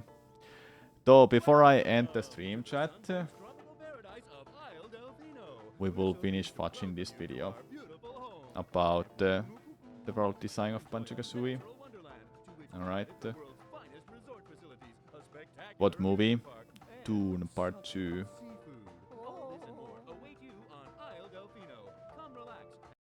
Alright. By Let's talking see. about backtracking with abilities. I'll be done soon. Banjo-Tooie starts with all the moves you learned When this video in ends, then I'll be Banjo-Kazooie, done with the which is stream. already Okay. quite a lot, and then gives you loads more throughout the adventure. There's about 20 additional abilities in all, including different Oh types yeah, of egg this ammo, game had a extra lot of attacks, abilities. healing moves, egg firing abilities, and highly situational puzzle-solving tools like Kazooie's ability to hatch eggs. Predictably, those new moves grant access to Jiggies in the level where you unlock them. In Mayahem Temple, you get the Breegull Blaster, which turns Kazooie into an egg-spitting shotgun and lets you get 2 This Jiggies was from so much Target fun. Sands Temple. But the I love moves this just one. as often let you get Jiggies in stages you've already been to. For instance, Mayahem Temple has a Jiggy that requires the Bill Drill from World 2, Glitter Gulch Mine, which in turn has a Jiggy that requires the Springy Step Shoes from World 5, Pterodactyl Land. World 4, Jolly Roger's Lagoon, needs the Glide from World 7, and World 6, Grunty Industries, needs the Sack Pack from World 8. Sack That's Pack. not even all the Jiggies, and it also doesn't include additional collectibles like Jinjos, Cheeto Pages, Honeycomb Pieces, Treble Clefs, and so on. Now, as What a did concept, Cheeto do in that this is game? I fine can't by me. remember anymore. Revisiting old areas with new tools, keys, and abilities is at the heart of Oh yeah, this game is a Metroidvanias. Metroidvania, And like you also said. point-and-click adventures, a genre which Banjo-Tooie Gives you cheat often codes. feels Ah reminiscent yeah. of. Ah yeah, Plus, those it's ones, usually yeah. quick to So you return can to all activate levels them in a thanks to the Mayhem hub, Temple. which is Yeah. easier to traverse than the one in Banjo-Kazooie, and other interconnections that I'll talk about later. But the execution does leave something to be desired. For one, Banjo-Kazooie established that, barring one exception, every world can be finished with the abilities gained by that point. Banjo-Tooie throws that convention out completely, which is I like that potentially menu. confusing. That's only in And an emulator though. secondly, once the player does realise that Jiggies may be inaccessible until later, it's totally possible to assume that certain puzzles can't be solved with your current tools. This happened to me a fair few times. Splendid. In Mayahem Temple, there are 2 Jiggies being guarded by sleeping characters. I thought I'd maybe get some ability later on to help with this problem, but it turned out that I just needed to move the analog stick a small amount to make Banjo tiptoe silently. This confusion is actually a common issue in Metroidvanias. I once spent ages wandering around the world of Ori and the Will of the Wisps, looking for the way forward. I still haven't only to played Ori, realise I chat. just needed to use the feather I already had to wake Bower the Bear. When you establish that your game is often about going elsewhere to find the path forward, it's not surprising that players will sometimes Those games incorrectly are golden. assume that the I've heard solution many is good things somewhere about else them. in the world. There are a few ways to help with this. In Super Metroid, there's a room where you need to use Samus's default run ability to bypass falling blocks. The game actually locks the door behind you to ensure that you don't give up and try to look elsewhere for something to make you run faster. In Insanely Twisted Shadow Planet, you can scan obstacles to see what ability you need to use, one you already own or a mystery tool you don't have yet. And in Blasphemous 2, each new ability is linked to a single, specific type of obstacle, so there's never confusion about where you can and can't advance. For Banjo, it might have been nice to communicate this through the Jiggy Tips page, a useful screen in the menu which keeps track of which Jiggies you found and gives hints and clues for finding. Is this actually in-game? Because I don't remember this being in a game. There's no way. This must be an emulator tool. The rest. Right? Some way of marking them Not the as N64 currently version? accessible or Oh, not it's in an might have Xbox helped. version. Okay. Next, let's look at the way levels I played in only the Banjo-Tooie N64 are linked version. together, and this comes in 2 forms: connections and changes. The first is literally connections between worlds, routes that link one level to another, meaning you don't have to go through the hub world first. So in Mayahem Temple, you can make a hole that goes through to Glitter Gulch Mine, and later get access to Pterodactyl Land and Hailfire Peaks. Glitter Gulch Mine has an entrance to Witchy World, and Witchy World has a secret shortcut to Pterodactyl Land. Every Jolly freaking Roger's shortcut. Lagoon has a pipe that drops into Glitter Gulch Mine, and 2 Can I keep pipes up with this, lead chat? to Grunty Industries. Pterodactyl Land's Stomping Plains hooks up to Hailfire Peaks, which also has a pipe to Grunty Industries, plus a one-way route to Jolly Roger's Lagoon. However, not all connections are created equal. Some only go one way, and the 3 links to Grunty Industries go to completely separate and enclosed areas, and so they don't grant access to the whole level. Same for the route from Pterodactyl Land's Stomping Plains to Hailfire Peaks. It just puts you in a tiny icy cave with nothing more than a jiggy. So put that all together, and this gives us a map of Banjo-Tooie that looks a little something like this. I've marked the connections that lead to dead ends with dotted lines to keep them separate. Oh, and then there's Chuffy. In Glitter Gulch Mine, you can use Mumbo to right this broken down steam engine. Then, as Banjo and Kazooie, you can fight the conductor, Old King Cole. Now you can open up train stations in 6 other places: the Isle of Hags Hub, Witchy World, Pterodactyl Land, Grunty Industries, and Hailfire Peaks' Ice Side and Fireside. You have to use the train to bring back something in some world, was it? Was it the dino world? You had to bring back a dinosaur? I don't remember, but it was something you had to do with... Yeah, thought so. Now you can ride the train from stop to stop. There are now complete connections in every world bar the last, Cloud Cuckoo Land, which is high above the Isle of Hags and so not physically touching any other stage. The other way levels are linked is through changes. Do something in one world and you'll make a difference in another. So in Mayahem, when we open that route to Glitter Gulch Mine, Dilberta the rat will run through, netting us a jiggy on the other side. Likewise, opening this door from Glitter Gulch to Witchy World will let a flying saucer travel through to the fairground and unlock a minigame in that was a fun minigame. Witchy World has a cell block with Gobi the camel and a dinosaur there it Scrut, is. who The will dinosaur. head to Hailfire Peaks and Pterodactyl Land, respectively, when rescued. In Jolly Roger's Lagoon, fixing the UFO sends it off to Hailfire Peaks' Ice Side.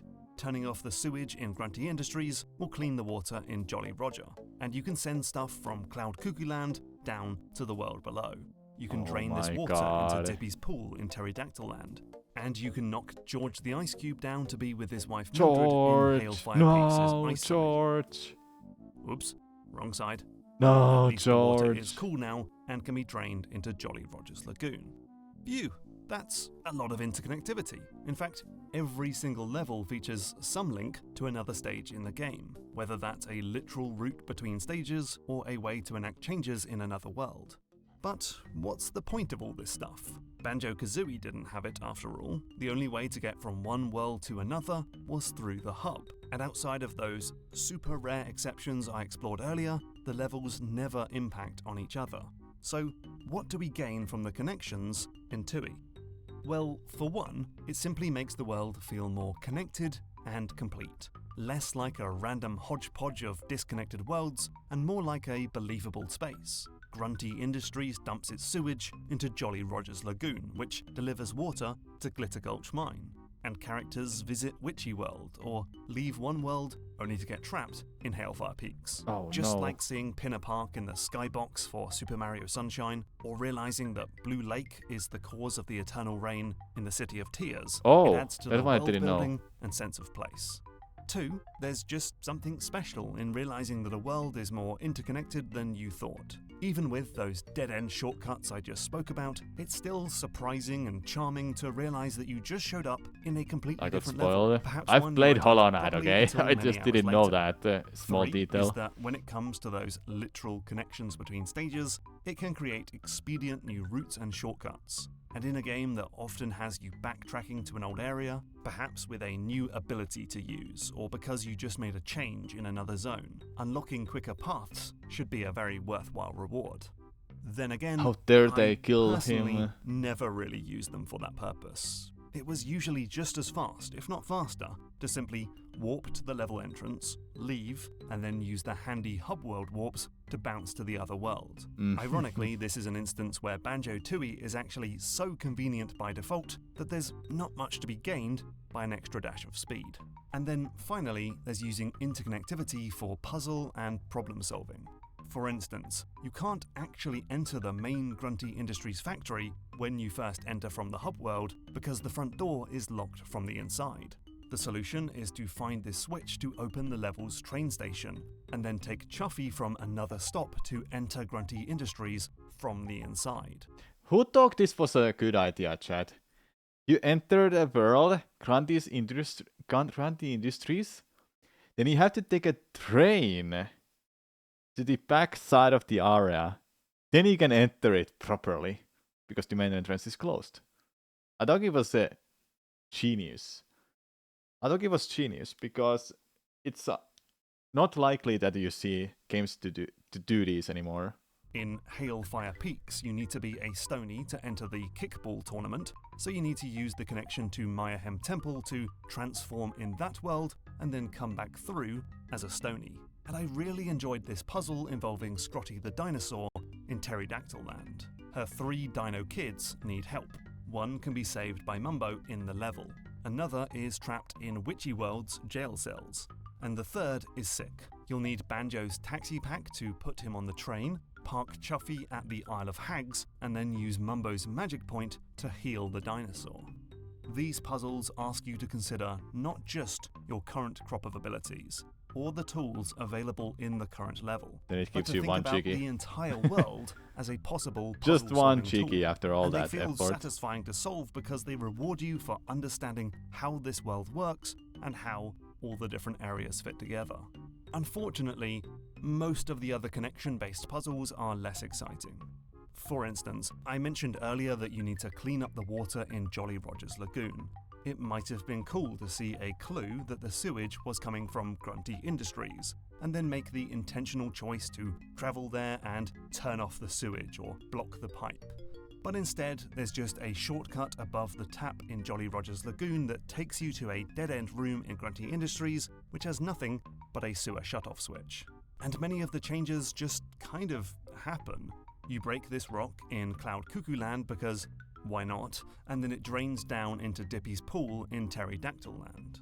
You don't have to think, plan, or consider how to get the water to Dippy. You just play the game and it happens. You don't even have to return to the level to get the Jiggy, though you can use the new water level to swim up and get a Cheeto page, which is a neat reward for noting that Pterodactyl Land has changed. So while these connections are cool, I can only think of a few times where I felt tested and rewarded for my memory and understanding of the wider world. Though, maybe that's for the best. You see, in Banjo-Tooie, the individual levels are already a lot to juggle. Many jiggies require multiple steps, like finding Mrs. Boggy's 3 Maybe children, different. hatching I don't Terry's know. 4 eggs, or pocketing 20 doubloons in Jolly Roger's lagoon. And you need to remember all the locations and obstacles that you can't bypass with your current abilities or character. And you simply need to try and organize the muddled level layout in your mind. It's a lot to take in. And so when you add in this interconnectivity, when you're making changes and opening routes in other levels, or unlocking moves that might be useful in some previous stage, well, it becomes an ever-expanding multi-dimensional quest log of spinning plates and unclosed rings. It can feel like an impossibly large set of chores to keep track of. Juggling all of this in your brain is a fast track to a headache, especially over the course of multiple play sessions for this huge 15 to 20 hour game. Now, it does feel satisfying to finally unpick this game-wide knot, and it is worth noting that it is technically possible to get enough jiggies to complete the game without ever backtracking to a previous level. But it still feels tremendously overwhelming and a long way Wait, from can the you simple actually beat pleasures it with of 64 Banjo-Kazooie. jiggies? Designer Greg Mayles has Great. admitted as such, saying, even though we thought that Banjo-Tooie's more complex and interlocking worlds were better than those of the original, many fans still believe that Banjo-Kazooie was the better game due to its simpler structure. I would say we got the balance right the first game, and perhaps made the all-too-common mistake of wanting bigger, better, and more for the sequel. Banjo-Tooie tried to expand in every single axis at once. More moves, more characters, more bosses, bigger worlds, more complex challenges, more interconnectivity. And in doing so, I don't think it managed to top the original. Banjo-Kazooie is a timeless gem that's easy to revisit over and over again. But with its more complicated levels and overarching structure, one playthrough is enough for Banjo-Tooie. A good lesson for making sequels then. It's sometimes best to focus on expanding out just a few elements, rather than trying to outdo absolutely everything from the previous game. And also, maybe don't change the entire thing to now be about building vehicles. That's also Yikes. good advice. What a great Hey, video. thanks for listening to a 30-minute That's a good video. I like that one. Man, like Tui just did so many things. Tui just added too many things.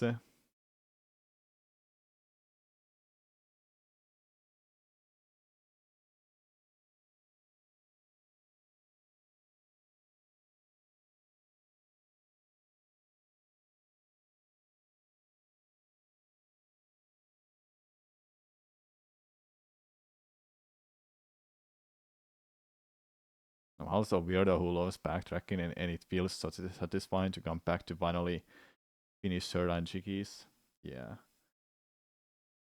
The interconnection in Banjo-Tooie, I thought it was cool, but there were just so many of them. Just way too many, like, connections here and there. Oh, look at this chat. The world design of Metroid Prime. We gotta watch this next time. We really gotta watch this next time. I'm gonna go and link that to my Discord. Oh yeah, you can join my Discord server. I have an open server for everyone. Alright, I'm gonna head off now. I'll be stopping the stream. I'll be back on Thursday with most likely playing Final Fantasy VII Rebirth, the sequel to remake, the second part of this remake of the huge game. I'm gonna head off and watch the movie called Dune Part 2. So yeah, have a good rest of the day, everyone. No stream tomorrow. Tomorrow will be a YouTube video coming out instead. Okay, thanks for being here, everyone. I appreciate it. We'll continue this challenge as soon as I can. Maybe on Thursday, like I said. If not, then it will be as soon as I can, like I said. Okay, bye.